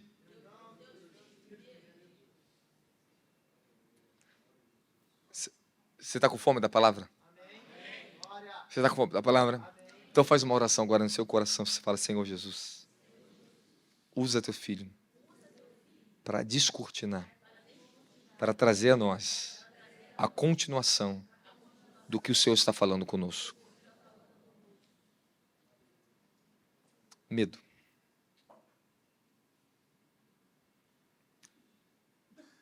Porque Abraão, quando Deus coloca ele à prova em Gênesis 20, acho que é 24, 25, quando ele pede Isaac, por que Abraão não teve medo? Ele não teve medo de matar o seu próprio filho. Porque as pessoas carregam tanto medo na vida delas. O que é o medo? Quem é o medo? Quando nós falamos no mundo espiritual, o medo, ele é um espírito. Eu já encarei isso na minha vida. Encarei durante muitos anos o medo. O medo, ele é ausência do amor de Deus. Todas as áreas onde o medo te domina, é porque você não conhece o amor de Deus. Eu tive uma experiência plena sobre isso. 19 anos de idade. 19 anos de idade, evangelistas. Eu tive uma experiência que eu entrei num lugar, um dos lugares mais elevados que uma alma entra com Deus. Eu entrei na dimensão do amor tão profunda que eu ficava orando 3 horas da manhã, a meio-dia, sem cochilar, sem dormir. Consciente, plenamente consciente de mim mesmo, do meu ser, da minha pessoa. Quando eu abri os olhos e eu ficava orando só uma coisa: eu te amo de todo meu coração, toda a minha alma, de todas as minhas forças. Eu fazia orações contemplativas, eu levava todo o meu coração a Ele. E eu ficava sentado, orando em minha mente e em meu coração: eu te amo com todo o meu coração, toda a minha força. Começava 3 horas da manhã, só acabava meio-dia. Quando eu me levantava, eu olhava para o relógio, eu não acreditava. Eu tinha 19 anos de idade. Quando eu saía do quarto, sentava para meus pais almoçar, meu pai olhava para mim, ele falou: rapaz, agora eu vejo a luz de Deus em você. Eu estou vendo a luz de meu pai. Eu estou vendo a luz de Deus no seu rosto. Diante de Deus que eu estou falando para você. E é vívida essa imagem para mim. É vívida. Como se eu estivesse vendo a imagem aqui na minha frente. Plena na minha memória. Eu saía na rua, as pessoas vinham me cumprimentar, elas começavam a chorar. Eu chegava para pregar, as pessoas não tinham nem força nem para dar glória a Deus. Não tinham força. Porque a dimensão que estava sobre mim era tão plena que as pessoas ficavam assim: o que é isso? E eu, jovenzinho, né, sem preocupação, sem família, sem nada, né, sem filho, sem nada, eu fui profundo. E eu pulei nisso. Eu pulei dentro disso. Eu aprendi o caminho, eu aprendi um caminho sobre as 7 dimensões do amor. Eu falei assim: eu vou entrar nisso. E eu entrei. Eu só consegui aguentar 1 mês. 1 mês só aguentei. Eu não aguentei mais do que 1 mês. Porque eu não tinha maturidade para suportar aquilo. Eu não tinha estrutura. Mas Deus me ensinou e me provou. Ele me deu uma experiência. E essa experiência foi antes da minha experiência de conhecer o Espírito Santo como pessoa. Aí depois eu conto a história. Com 19 anos eu conheci o Espírito Santo como pessoa. Deus me levou a transitar naquela época para mim conhecer o Espírito Santo depois. Eu conheci o amor de Deus e a pessoa do Espírito Santo. E eu descobri, naquela dimensão, pastor, escute o que eu vou dizer para vocês, não existia um pingo de medo. Nada. Não existia nenhum restígio de medo dentro de mim. Eu ia para o meio do mato, para a mata, ficava sozinho. Eu ficava no monte sozinho na escuridão, 19 anos de idade. Ficava trancado no meu quarto na madrugada sozinho. Quando eu vi os espíritos malignos, eles ficavam quilômetros longe de mim. Porque Deus tinha me colocado numa dimensão de luz para me experimentar algo que aquilo entrou para dentro da minha natureza. Há imersões, escute o que eu vou ensinar para vocês, o que eu vou falar para você agora. Se eu ficar só na dimensão da glória, eu não vou conseguir ensinar isso aqui para vocês. Você não consegue. Vai ficar todo mundo chorando, caindo no culto. Eu não consigo trazer nem o nível do poder, nem o nível da unção e nem o nível da revelação da palavra. A dimensão da glória, quando ela vem, ela já é para ser executada. Eu estou em uma dimensão de glória aqui, por isso você está me vendo ensinar assim. Só que a glória aberta, não tem como. Você não quer fazer nada, porque Ele tem ação. Quando vem a glória, é extremamente difícil, até para mim que está no altar ministrando, não tem como ministrar. Porque Ele está tanto ministrando em mim, como nas pessoas, então às vezes a gente não aguenta, a gente cai chorando. E Deus fala para mim: isso aqui é para visitar vocês, encher, preencher, e vocês têm que continuar na dimensão da unção e da fé. Eu levo vocês para receber, beber, renova, restaura, assinto coisas profundas em vocês, e vocês têm que continuar lutando. Depois eu visito, depois vocês de novo com a minha glória. Hoje é uma veste de glória, eu sinto ela. Mas quando ela manifesta, aí é outra coisa. Quando a glória manifesta, é outra coisa. Sentimos raios delas aqui dentro, na adoração. Porque tem um nível de glória sobre vocês aqui nesse lugar. E eu quero ensinar algo para vocês aqui no meu ministério, por favor. Conserve isso. Vocês no Rio de Janeiro, mesmo quando eu sair. Vocês têm fisicamente nessa dimensão um assentamento que Deus me revelou, que não tem em nenhum outro lugar que eu ministro. Só tem aqui. É o futuro que nós vamos viver lá na frente, quando eu voltar de novo com vocês aqui. É um futuro. Então, existem coisas que Deus faz, como alguns avivamentos, que Deus colocou, como em Gales, no templo em Gales. Naquele tempo, eles viam abertamente um clarão de luz em cima do altar, o próprio Senhor. Havia uma luz, que todos podiam ver ela. E ninguém ousava subir em cima do altar. A própria glória que ficava ali ministrava sobre todos que estavam naquele lugar. Isso era o avivamento de Gales. Era físico ali. Quando acabou, se estancou aquilo ali, acabou todo o avivamento de Gales. A luz foi embora. Vocês estão me entendendo? Então, existem dimensões aqui dentro, elas são físicas, eu sinto aqui em cima. Eu chego aqui e eu sinto. Preserve isso. Guarde todo bom ensinamento, depósito. Lute por essa simplicidade. Ame um ao outro. Honre um ao outro. Honra, honra, honra. Às vezes eu vejo alguns irmãozinhos tropeçando nas palavras. Você não tem que olhar para o homem, você tem que olhar para o homem sim. Porque Hebreus ensina, seguir o exemplo dos vossos pastores. Olhe para eles. Porque eles, como aqueles que hão de prestar contas, vocês hão de prestar conta. E Paulo diz, sede os meus imitadores, como eu sou de Cristo. Me imite aquilo que eu recebi dele, veja em mim e pega o exemplo. Se vocês não me olhar como exemplo, vocês vão cair. Não sei nem o que você está fazendo aqui dentro, então. Você tem que olhar por homem, porque Deus deu homens para pregar o evangelho. Eles são pais, são representantes do reino de Deus. Você não tem que colocar no homem a glória de Deus. Você não tem que dar glória ao homem, mas você tem que dar honra ao homem.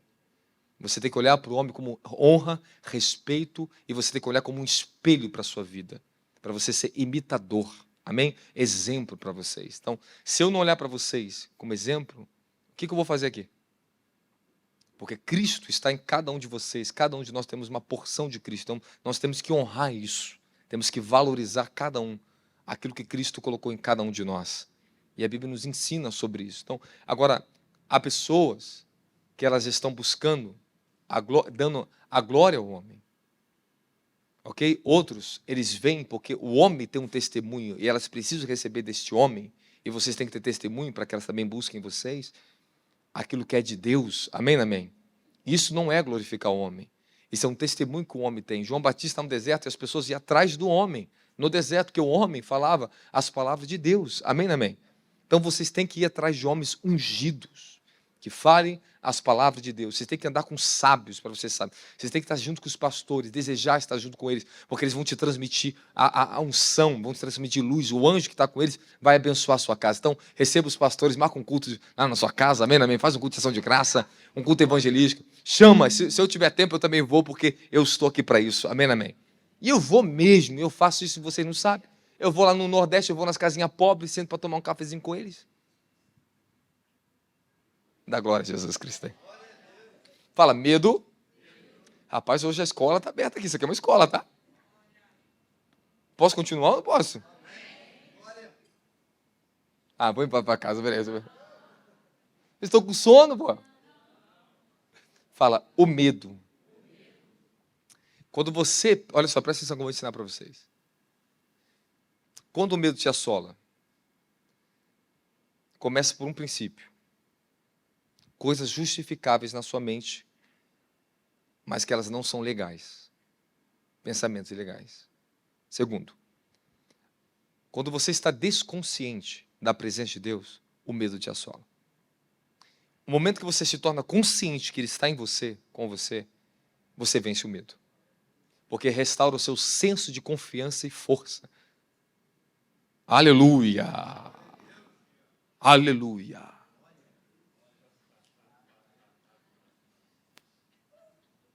Que foi? Posso continuar ou não posso? Há momentos de obscuridade que nós vamos passar nossa alma, onde as promessas, nós podemos estar vivendo as promessas, elas perdem o sentido. Só temos uma única escolha para que o medo não nos vença. Você vive a promessa, você tem banda, você é pastor, você já vive tanta coisa de Deus na tua vida. Mas há momentos que passamos de obscuridade, de pressões, tentações do inferno, guerras e provações que Deus nos permite, que a vida em si, ela perde até o sentido. Quem já passou provação que falou assim, Senhor, me mata? Quem já foi o crente suicida aqui? Deixa eu ver. Bom, a vez eu falo, o menino está com pensamento suicida e quer se matar. Eu falei assim, ué, mas você também já teve pensamento suicida, não? Tu não pediu para Deus te matar, te levar da terra, que você não aguenta mais da vida? É verdade ou não é? Fala, Deus me perdoa quando eu dei uma de Elias, pedindo a minha morte. Até Elias pediu a morte dele. Porque todo o manto dele, toda a posição de profeta dele, por um momento, não tinha mais sentido. Me mata. Só pede a morte quem vê a vida sem sentido, é verdade ou não é? É ou não é? É ou não é? Irmão, teve um momento que eu passei na minha vida que os mantos não tinham sentido nenhum. Igreja, nada tinha sentido para mim. Eu não queria viver tanta guerra. Forças demoníacas, satânicas que nós estamos lutando. Processos que nós estamos passando na alma, vales da sombra da morte, que a gente passa, que a gente, meu Deus, é total escuridão. Você tem as coisas, você está no mistério, você tem, mas nada tem sentido para você, é verdade ou não é? Mas como vencer isso? Só tem um segredo na palavra. Você quer saber ou não quer? Semana que vem eu te conto.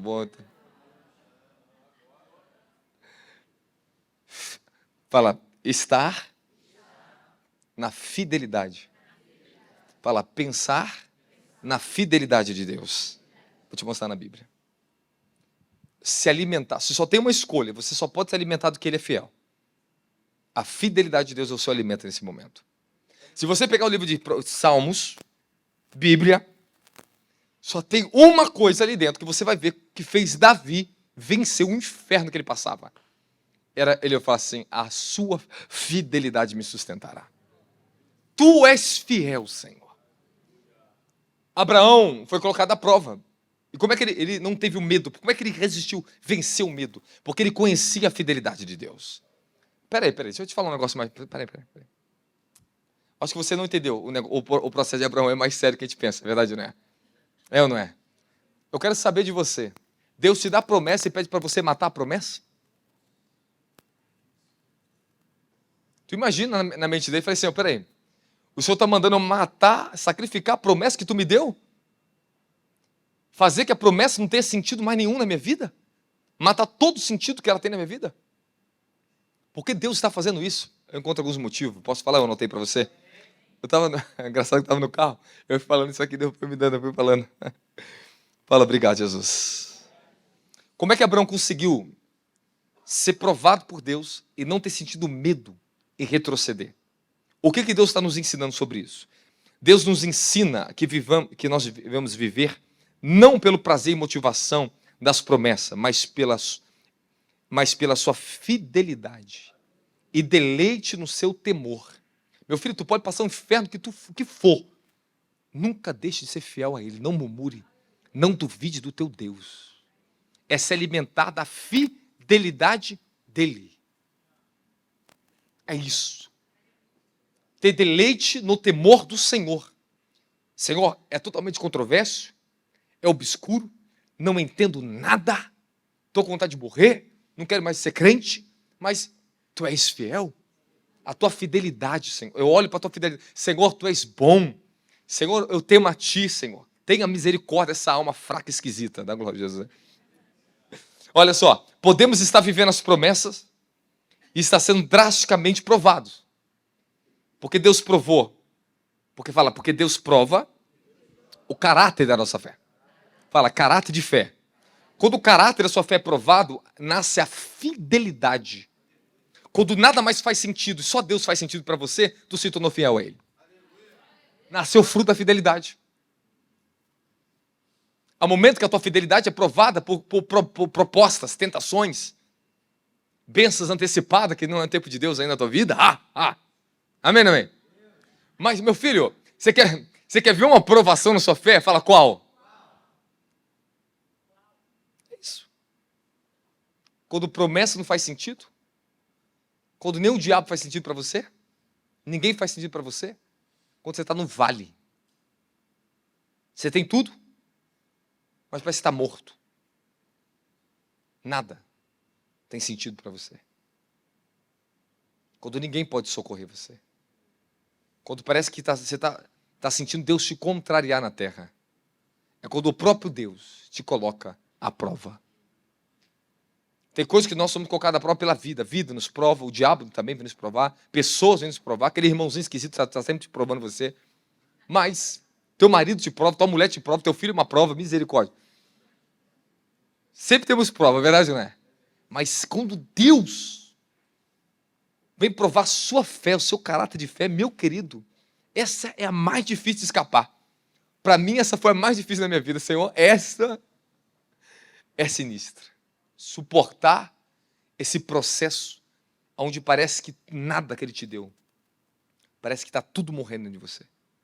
E só tem uma coisa que você vai ter que pensar: Senhor, Tu és fiel, eu me alimento da Tua fidelidade, eu sei que tudo Tu pode, que nenhum dos seus pensamentos pode ser frustrado, que em breve se levantará o meu Redentor. Jó foi provado nisso, meu querido.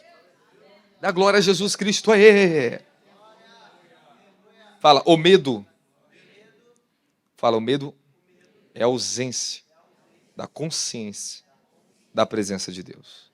Temos medo quando nós perdemos a consciência da sua presença. Fala, para mim avançar em todos os aspectos da minha vida, eu preciso vencer o espírito do medo. O medo, ele intimida você de avançar. Ele te intimida. Olha só, o que eu vou te falar aqui, ele vai se encaixar em outras categorias, de outros pontos. Eu não vou conseguir, são 9h23, temos um tempinho ainda, tá? Não vou passar de 10 horas. Mas eu quero falar algo sobre medo para você. Há um tipo de medo que ele é muito difícil de lidar. Que todos que estamos aqui dentro passamos por esse tipo de assolação. E vamos ter que vencer isso. Fala, o medo que está na fraqueza do meu caráter.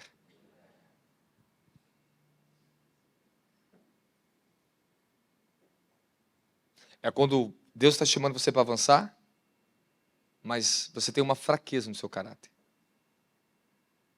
É onde o diabo ele usa isso para assolar a sua convicção e a sua determinação que Deus está com você, que Deus vai avançar.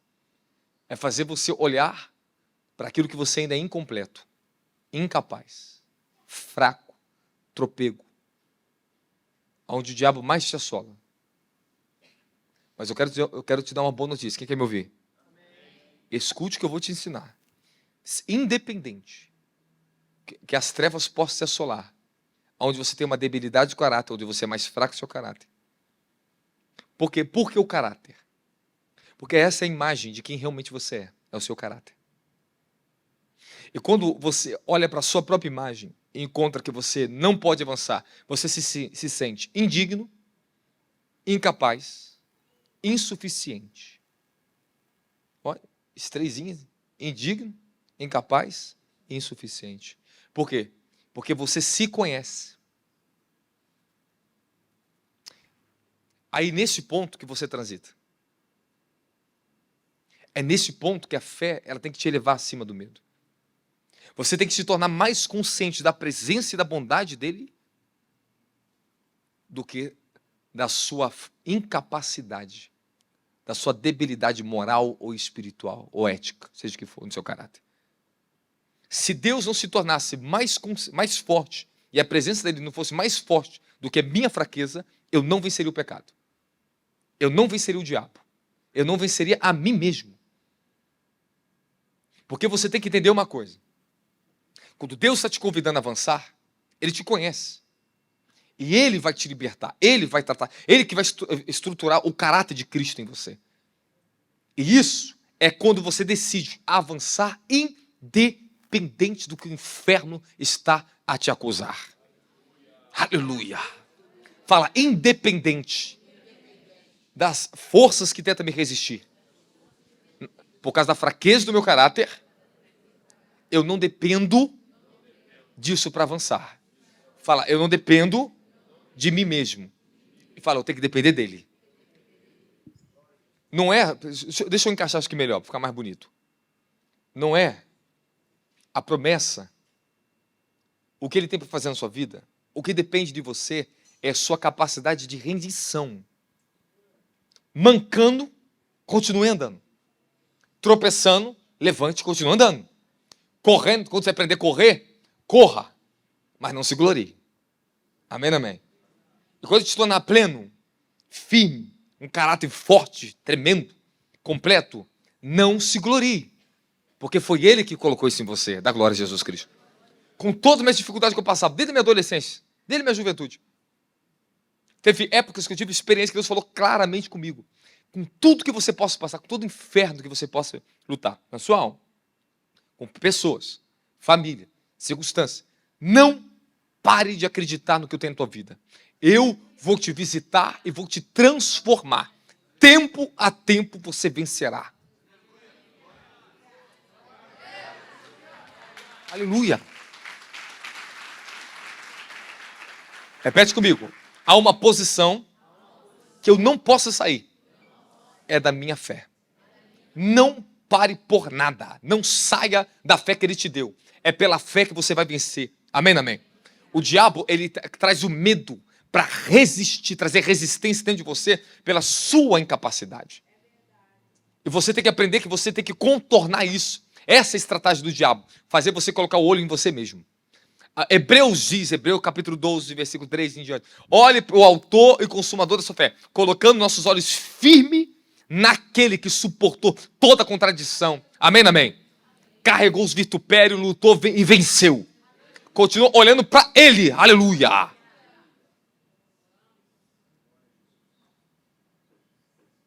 Alguém está entendendo aqui? Posso fazer uma oração para você bem rápida? Eu declaro sobre a tua vida agora, pelo poder do nome de Jesus, segundo a autoridade apostólica que o Senhor me concedeu. Que venha sobre ti o espírito de perdão e força. Que todo espírito de condenação, resistência na tua alma, todos os pensamentos ilegais na tua vida, eu anulo essa dimensão na tua mente agora. Que o sangue do Cordeiro venha sobre a tua mente e a tua alma agora. Toda acusação contra o seu caráter e a sua vida é derrubada pelo poder do nome de Jesus Cristo. E segundo esta verdade, esta palavra, esta autoridade, venha sobre o teu caráter agora. Venha sobre o teu coração agora. Venha sobre a tua mente agora. Derrubamos espíritos que tentam tronos e forças resistir ao teu avanço nessa terra. O medo, toda opressão e intimidação desse espírito de medo contra a sua alma, a tua vida, está sendo derrubado agora. Fala, eu creio. E em nome de Jesus, saia da minha alma agora toda condenação, todo medo de avançar. Da glória a Jesus Cristo agora.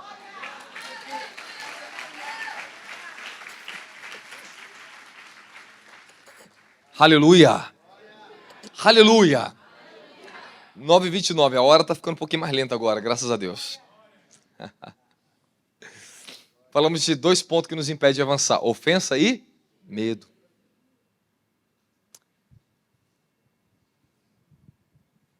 Terceiro. Esse terceiro é perigoso. Ele é muito perigoso. Usurpação. Vamos começar. 2 Samuel 15, 5.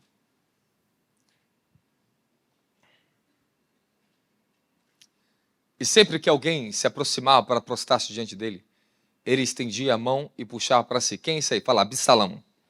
Aí ele está falando de Absalão. Então ele ficava na porta da entrada do reino. Então a pessoa vinha para se prostrar e falou, não, a falsa humildade. Quem sou eu para você se prostrar diante de mim? Isso é lindo. Olha lá. Aí puxava para si o beijava. Verdade, beijava. Avança. Absalão, desse modo, ia seduzindo o coração da população de Israel. E dia a dia conquistava a lealdade dos israelitas, que vinham pedir que o rei lhe fizesse justiça. Misericórdia, vai, avança. Ao fim de 4 anos, olha só, 4 anos ele estava usurpando o reino do pai dele. 4 anos.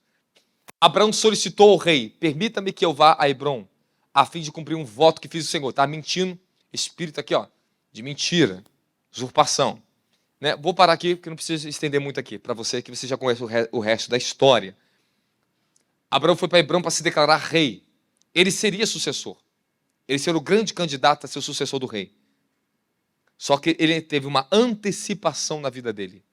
Ele tentou usurpar o reino do pai dele e impedir o progresso e o avanço do reino de Davi na terra. Ele tentou desmoralizar. Ele conquistou o coração de Israel durante 4 anos. 4 anos. Ele criou uma estratégia, ele fez uma estratégia de usurpação. Por quais motivos levou Absalão a fazer isso contra o pai dele? Nós vamos encontrar muitos motivos. Mas o primeiro motivo foi aquilo que eu ensinei para você, que é a ofensa. O que é ofensa? Pode levar uma pessoa. Absalão, ele tinha uma ofensa profunda e grave, que levou ele a ter raiz de amargura contra o pai dele. Existem alguns versículos na Bíblia, exemplo, 1 Samuel capítulo 13, quando Absalão ficou revoltado contra o pai dele, porque Amon se deitou com a sua irmã, e o pai dele não fez nada. Aquilo trouxe uma revolta tão grande no coração de Absalão, que Absalão, daquele dia em diante, ele começou a dar descrédito ao pai dele. O pai dele deixou de ser um homem, um grande rei, um grande guerreiro, um homem de honra aos olhos do próprio filho, e o próprio filho dele passou a desvalorizar e a reduzir, e a rejeitar o próprio pai dele, por causa dessa atitude de Davi, de não ter agido contra o seu irmão, repreendido a mão, tomado uma atitude. Então, vamos lá. Eu quero ensinar umas coisas muito bem para vocês aqui. A usurpação, todos vocês podem sofrer contra isso. Todos. Eu conheço testemunho de meus pastores, pessoas aqui que tinham empresas e o sócio vai lá e usurpou a empresa. Quantos meses se passaram por isso? Guerra. Pessoas usurpam o seu lugar, usurpam o seu direito, usurpam a sua autoridade. E eu quero falar para você, lembra a mensagem que um dia eu trouxe aqui para vocês aqui? Se você não andar na sua autoridade, alguém vai usar ela contra você. Se você não tiver, não vigiar e andar na sua autoridade, alguém vai usar ela no seu lugar. Se você não é uma autoridade no coração dos seus filhos, algum amiguinho vai ser autoridade, vai ter mais poder na palavra do amiguinho do que na tua palavra dentro de casa. Se você não é autoridade no coração do seu marido, a outra mulher vai ser autoridade. Se você não é autoridade no coração da sua esposa, outro homem vai ser autoridade no coração dela. Você pode ter certeza que eu estou te falando isso aqui. Isso aqui é princípio, tá? Bíblia. Tudo onde nós somos irresponsáveis, nós perdemos posições. Fala, toda área que eu sou irresponsável, eu perco a minha posição de autoridade. Se você é irresponsável com os teus filhos, tu perde a tua posição de pai, tua autoridade de pai. Se você é irresponsável como marido ou esposa, tu perde a autoridade. Se nós somos irresponsáveis como pastores, perdemos o crédito e a responsabilidade e a autoridade pastoral diante dos olhos das pessoas. E se nós não somos autoridade no coração das pessoas, outros vão querer ser no nosso lugar. E isso aqui é princípio para todos nós. Todos nós, principalmente como ministros, isso aqui pega muito para o lado do ministério. Todos nós temos um acesso ao coração das pessoas, mas não podemos tentar usurpar o lugar de outro. Eu não posso chegar num filho espiritual meu aqui e tirar o valor que ele tem pelo pastor Marco, pelo outro pastor. Não posso fazer isso. Muito pelo contrário, eu tenho que assentar esse valor no coração dele. Você tem que aprender a amar e respeitar e ouvir eles. É o que eu faço. Eu nunca, graças a Deus, precisei do meu ministério, nenhuma pessoa do meu ministério, colocar contra outro ministro no meu ministério e tirar o lugar desse ministro de outro lugar. Muito pelo contrário, eu assentei a honra deles no coração das pessoas. Então, quando pessoas, ou quando você pode cometer esse erro, tenta usurpar o lugar de uma pessoa no coração de outra, isso é o espírito de usurpação e desonra. São essas coisas que tentam impedir você de avançar e tentam impedir outros de avançar. Quando uma pessoa está usurpando o lugar de outra, ela está querendo avançar com princípios errados, quer crescer com princípios errados, ela tanto está se auto-prejudicando como prejudicando aquele que ela está usurpando o seu lugar de honra. Ninguém, irmão, escute isso aqui, eu vou falar para você. Ninguém dorme leal, fiel a alguém e acorda desleal. É impossível você ter lealdade e fidelidade a mim, dormir fiel e leal a mim e acordar infiel.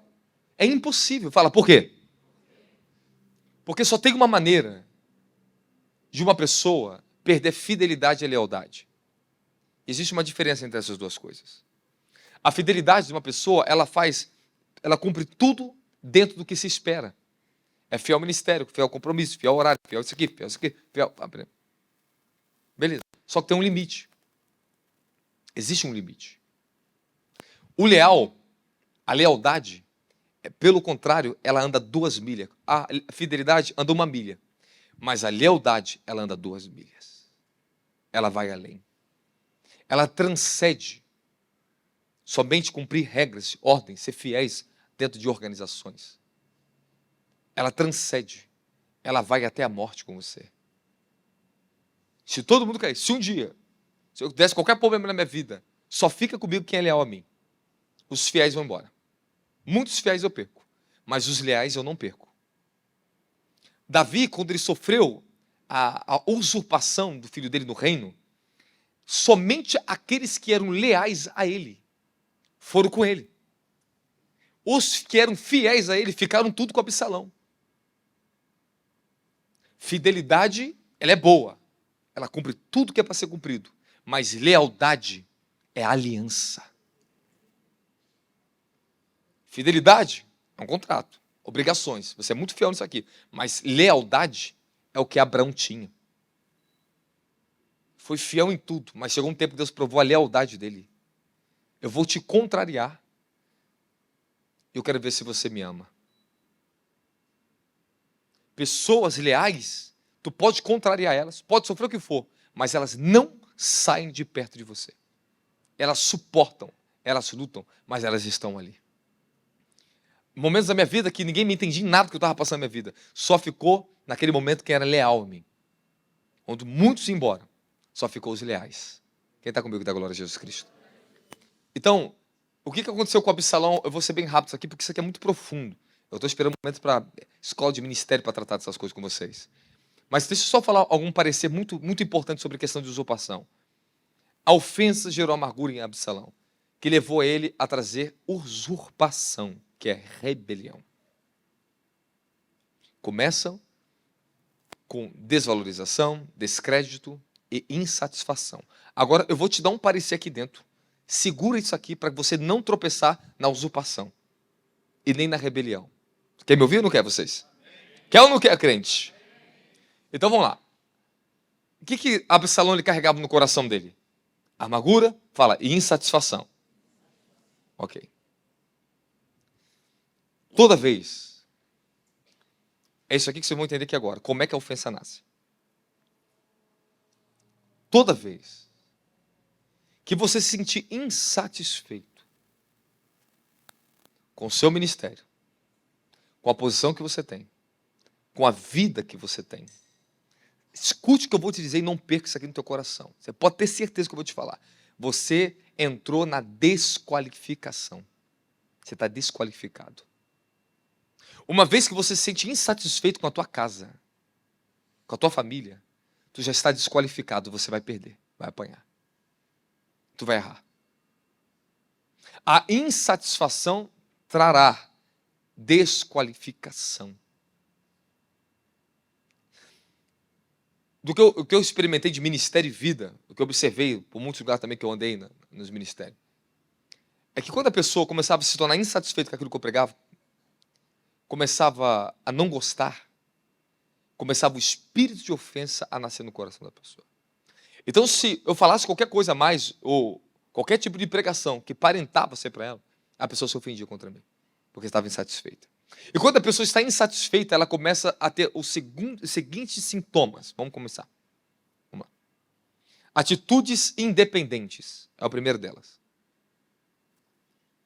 Quando a pessoa ela está insatisfeita dentro da família, dentro do casamento, dentro do ministério, dentro do emprego, dentro de uma parceria, sociedade, a pessoa começa a ter atitudes independentes que não correspondem à ordem daquele local, que não corresponde ao trato que as pessoas têm entre si. Quando a mulher está insatisfeita com o marido, ela começa a ter atitudes independentes. Começa o quê? A não seguir ordem. A não fazer mais o que se espera. A ficar relaxada. A não ter mais prazer dentro de casa. Então começa a ter atitude independente. Começa a ir para lá, para lá. Ah, você está onde? Não me fala. Começa a ter atitude independente. Quando na nossa vida as pessoas têm insatisfação dentro do ministério, é exatamente isso que o diabo precisa para quebrar sua fidelidade e a sua lealdade. A fidelidade e a lealdade, ela pode ser derrubada com ofensa, com insatisfação, como Absalão. A ofensa que entrou no coração de Absalão, qual foi o caminho? A insatisfação dele com o pai dele. Porque ele ficou tão insatisfeito com a atitude do pai dele, que ele ficou amargurado, ele teve revolta contra o pai dele. Quando nós estamos dentro do ministério e as pessoas estão insatisfeitas com o ministério, pastor, eu já vi igreja rachar inteira, grandes. Vice que está insatisfeito com o líder, começa o quê? A dissimular, ter atitudes independentes com a igreja, com as pessoas.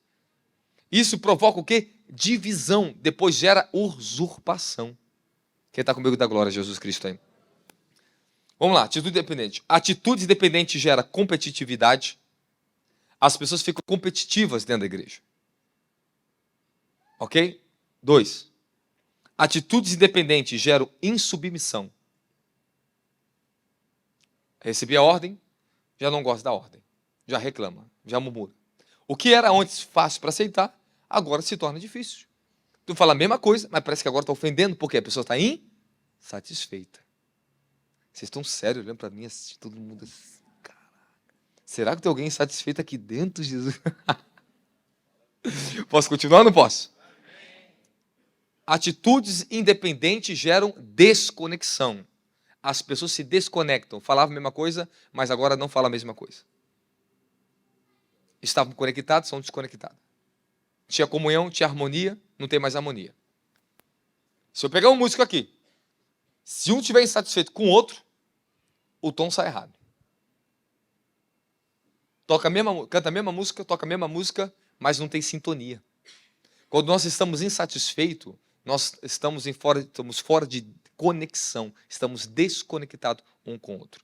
Se eu sentir um pouco de insatisfação com vocês, Satanás ele entra. Eu já passei muita batalha por isso.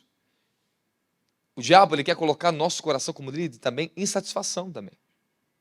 O diabo quer colocar nas pessoas insatisfação. E vocês têm que aprender a vencer esse tipo de atuação maligna. Se você, qualquer momento que a Satanás se mover contra você com insatisfação, não guarde isso com você. Tu procure um pastor, procure alguém, me procure e fale. Porque o diabo vai te assolar com isso. E quando o diabo começa a assolar a pessoa com insatisfação, gera todos esses problemas. Vou repetir de novo. Insatisfação gera competitividade. Às vezes fica um líder satisfeito com o outro, começa a pregar diferente do outro, quer pregar melhor do que o outro. Um levita está insatisfeito com o outro, quer cantar melhor do que o outro. Essas insatisfações, elas geram competitividade, fica um ambiente hostil, um ambiente de guerra. Quem já foi de igreja que o pessoal quer cantar melhor do que o outro, quer brigar um com o outro? É verdade ou não é? Joga indireta? É verdade ou não é? É um quer orar melhor do que o outro, falar melhor do que o outro, pregar, profetizar mais do que o outro, e fica aquele negócio, aquela briga. Vamos lá, segundo, repetindo. Insubmissão, desconexão, rebelião e, por último, usurpação. Quem está comigo fala amém.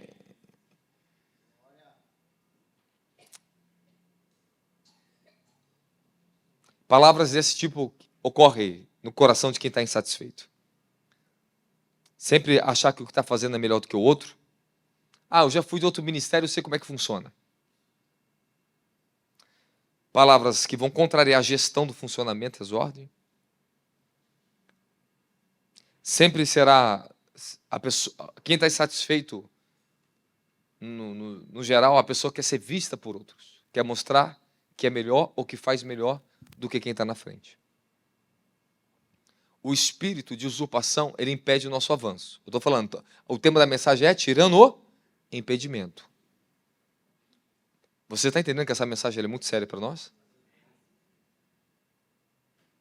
Só uma palavra dessa. Você imagina quanta força maligna já está caindo no mundo espiritual e pessoas que estão nos ouvindo. Outra, já está limpando o teu caminho amanhã, para que tu não tropece. A palavra, ela transcende o tempo, ela vai na sua frente. E quando o diabo te colocar a tentação lá na frente, tu já consegue olhar a pé de tropeço e não tropeçar. Tu já tem mais atenção no caminho. É por isso que você tem que ouvir palavras de sabedoria e aconselhamento como essa. É para impedir você de cair. É para impedir, é te gerar mais sabedoria. Se uma pessoa está insatisfeita com outra, por que você não conversa? Por que você não fala? Qual o problema? Aí criamos muitas coisas ilusórias, muitos pensamentos ilusórios. Não vai me entender? Vai brigar comigo? Eu não sei o que lá, eu não sei o que lá. Sempre tem uma justificativa. Não, não pode. Anule isso na vida de vocês. Anule isso na vida de vocês. Fala amém. Fala obrigado, Jesus. Deixa eu só dar uma varada aqui bem rapidinho, pode ser? Posso ou não posso? Coloca aí, Provérbios capítulo 6, versículo 16. Esse aqui eu tenho que falar. Rapidinho, rapidinho. A insatisfação gera isso nas pessoas também, tá? As 6 atitudes que o Senhor odeia. 7 atitudes que ele detesta. Fala, ele odeia. Fala que é abominável. Coloca a versão que é Almeida para mim, rapidinho. Olha lá. Que a sua alma, a sétima, a sua alma abomina. Fala, 6 coisas ele odeia. E a sétima ele abomina. Então vamos ver as coisas que ele odeia e a que ele abomina. Vamos lá. Olhar altivo, língua mentirosa, mão que derrama sangue inocente. Coração que maquina pensamentos perversos, pés que se apressam para correr para o mal.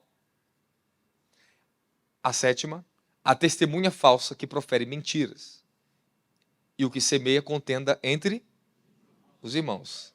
Presta atenção, aqui está a sétima. Testemunha falsa semeia contenda entre os irmãos. Deixa eu tentar trazer seu pensamento para você refletir um pouco melhor sobre aquilo ali. Então quer dizer que o aborto não é tão abominável quanto o que semeia contenda entre os irmãos? Então quer dizer, se você semeia contenda, se você fala mal das pessoas, você é mais abominável do que uma pessoa que faz um aborto. E você não leva a sério. Porque quem gere veneno por medida pequena não sente que está morrendo. Mas um dia vai morrer. Falar mal do irmão, semear contenda entre os irmãos, é beber veneno de gotinha em gotinha. Tu está morrendo e não sabe. Tu está caindo na morte espiritual e não sabe. Você está se afastando de Deus e não está percebendo. É que essa graça barata que o falso evangelho oferece, a pessoa acha que vai pedir perdão a Deus e está tudo resolvido.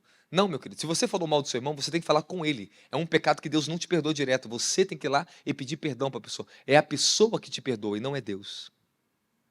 É bíblico. É bíblico. O vosso Pai que está no céu não vos perdoará se você não perdoar as ofensas contra os seus irmãos. Ele não vai te perdoar. E para de graça e para de colocar qualquer tipo de obstáculo para essa verdade no teu coração. Aceite a verdade conforme ela está escrita. Aqui está dizendo que 6 coisas Deus odeia e a 7ª ele abomina. Eu estou falando que a pessoa que assassina o caráter do outro irmão, o espírito de Caim, que fala mal do outro irmão, como diz no livro de 1 João, diz que é uma homicida, é um derramador de sangue. É um assassinato espiritual. Da mesma forma que idolatria é adultério espiritual. Então, eu quero que você tem que levar o nível do seu temor, da sua consciência, ao nível que a palavra está te pedindo. A palavra está dizendo para vocês que Deus, ele abomina se você tiver essas ações com seus irmãos. É abominável. Então quer dizer que semear contenda, falar mentiras entre os irmãos para trazer falsa testemunha, é mais abominável do que uma prostituta está fazendo aquele centro de prostituição lá agora. É pior do que um adultério. É pior do que você matar uma pessoa fisicamente. Você está falando que você ali é abominável. Será que dá para, dessa vez, a igreja aceitar essa palavra conforme ela é? Será que o seu senso de temor e o seu caráter espiritual pode assimilar e aceitar com temor essa palavra? Leia 100, 1000 vezes, até que essa palavra entre com temor no teu coração. Posso citar um princípio para você aprender um pouco mais? Escute o que eu vou te falar. É regra, é ordem para um judeu, quando eles vão orar, recitar o Shema. Hebreus, Deuteronômio 6. Ouve, Shema, ouve, ó Israel. O nosso Deus é um. Amarás o teu Deus de todo o teu coração, toda a tua alma, todos os seus pensamentos, de todas as tuas forças. Somente a Ele servirá. Não farás mais esculturas, etc. Começa a falar. Esse é o Shema. É um dos mandamentos mais importantes que existe na lei, para mim e para você. Os rabinos vieram colocar Jesus à prova. Escute, mestre, me diga, qual é o maior mandamento que existe? E o que ele fez? Ouve, ó Israel, amarás o Senhor de todo o teu Deus, de toda a tua alma, todo o teu coração, de todas as tuas forças, todos os teus pensamentos, e ao teu próximo como a ti mesmo. E Jesus fala, não existe outro mandamento maior do que esse. Não existe. Pessoas que amam a Deus, ela não vai odiar o seu semelhante, porque o semelhante tem a semelhança do Altíssimo. Por isso que o pecado é grave, é gravíssimo. Escute que eu vou te falar outra coisa que eu aprendi na vida, que o Senhor me ensinou. Irmão, você pode olhar o pior cachaceiro, o pior assassino. Lembre-se, aquela pessoa, ela ainda tem a imagem, ela tem a semelhança de Deus ali. O único que é o criador dela, que tem poder de jogá-la no inferno, você não tem. Você não tem o poder de julgar ela. Você não tem. Sabe qual a única forma de julgar essa pessoa? Fala como? Vá lá. Fale face a face com ela. Fale diretamente a ela. Pregue a justiça para ela. E julgue ela segundo a reta justiça. Por que Jesus fala, julgai segundo a reta justiça? Levítico capítulo 17. Se você tem algum problema com teu irmão, vá diretamente a ele, fala face a face com ele e resolve o problema. Isso é julgar segundo a reta justiça. Agora, a malignidade é essa. Falar da pessoa quando ela não está presente. E mal ainda. Você só pode falar dela quando ela bem, quando ela não está presente. Fora isso, é abominável. Assuma esse compromisso. Aceite essa justiça do reino na nossa vida. Porque se nós fizermos isso, nós vamos ser uma igreja gloriosa. Irmão, vou falar sério para você. Pode ter todo o poder profético, todo o poder apostólico aqui dentro. Mas se a gente não aprender a amar como Cristo nos amou, e respeitar o nosso próximo aqui dentro, isso não é igreja. O nosso maior objetivo como comunidade aqui dentro é conseguir alcançar esse estado de perfeição. Lutar para que nós vencemos esse mal aqui dentro e vencemos na família, na sociedade, de ponto final. Dá glória a Jesus Cristo aí. Fala, glória a Jesus. Você pode aplaudir o Senhor por essa palavra?